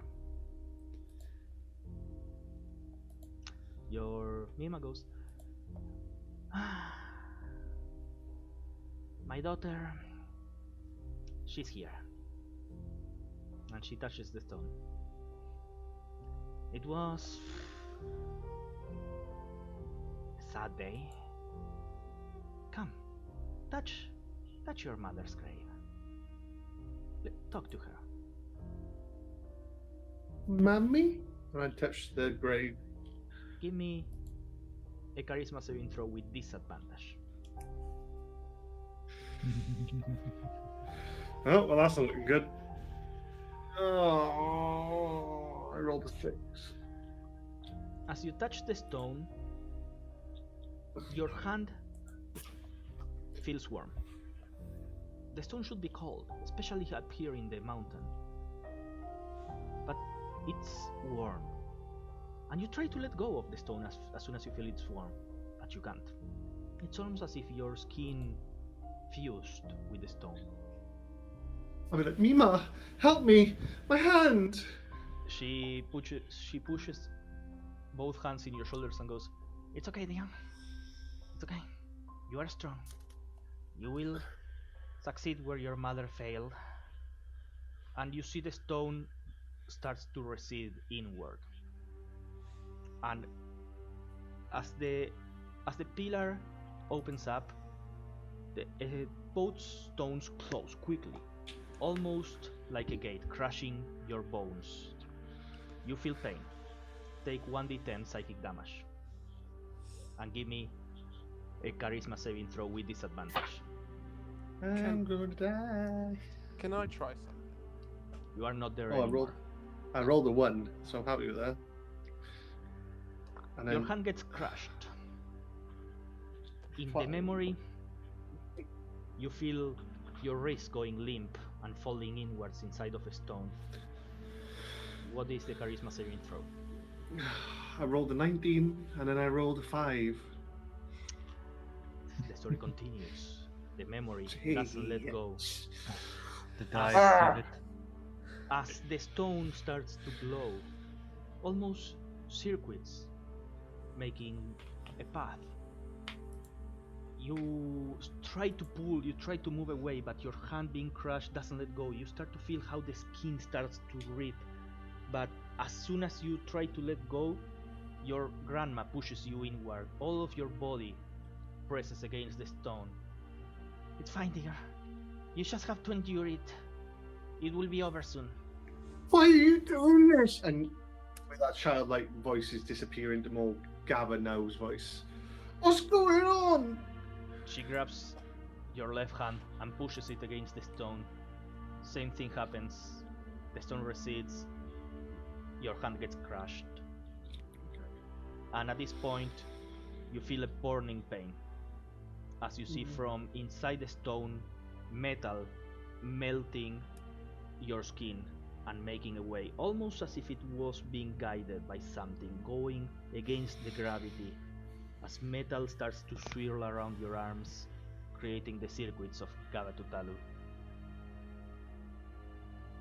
Take 1d10 psychic damage and roll me a charisma saving throw. That's a 10. Straight or disadvantage? Disadvantage. That's a 19. That's a good start. That's a good start. That one fell out. That is a 1. That is a nat 1. The dice want the story to keep going. The metal keeps melting your skin away. You feel like you are about to lose consciousness when your grandma pushes some sort of leaky of syringe into your neck and starts pouring a liquid inside, a white, glowing, glimmering liquid. Heal 1d8 HP. Oh. As the metal keeps melting, going up to your shoulders, goes to your face, keeps going almost to your eyes. You feel your eyes are getting so hot, about to burst. Screaming viscerally. Just The pure metal screams. keeps falling down your back, all getting together, joining, making like a big hole in the middle of your back. Give me one more charisma saving throw with disadvantage.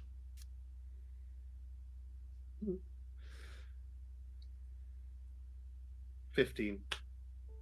With disadvantage. You see, after the metal ends melting, you are just left there, grasping for air, consciousness barely holding, going in and out. You see the stone, a third hole opens up, almost to where your face is.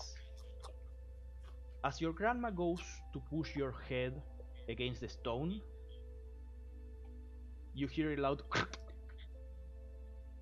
and you feel like a body falling to the ground. In your head, in your whisper, in your ear, you hear a whisper going, "Hey, it's fine, don't worry. I promise, it will be over soon. Just go to sleep, okay?" AzerrA? Has he? And you feel your consciousness fading as you go limp, and then you fall to the ground. Next thing you remember, you wake up, you see the body of your grandma with a hole in the middle of the chest, as if something very white had pierced her from the back. And you just walking alone when you were just a couple of years old, maybe 8 or 9, descending the mountain by yourself and going back to the village. And at that point that you go back to your Mima's house, you sit on the bed. You fall asleep, and you feel almost as if you are falling through the sheets. As the next thing you know, as you open your eyes, you are in a pitch black room with a black eye on top of you, 5 more lights in the distance, and tears rolling out your eyes. And that is where we are going to finish tonight's episode. I don't care for my voice, what the fuck? Damn! A round of applause for my favorite players. Wee. Oh, that was a game. Trauma dumping! That was a game. Hey, everybody, Ooh. join us back next time for the Tower of Kyrgyz. It's never a Ten, good... It's never a 10 good more thing. floors to go. Woo. It's never a good thing when you randomly get a full rest without resting. Mm. In the meantime, keep on weaving.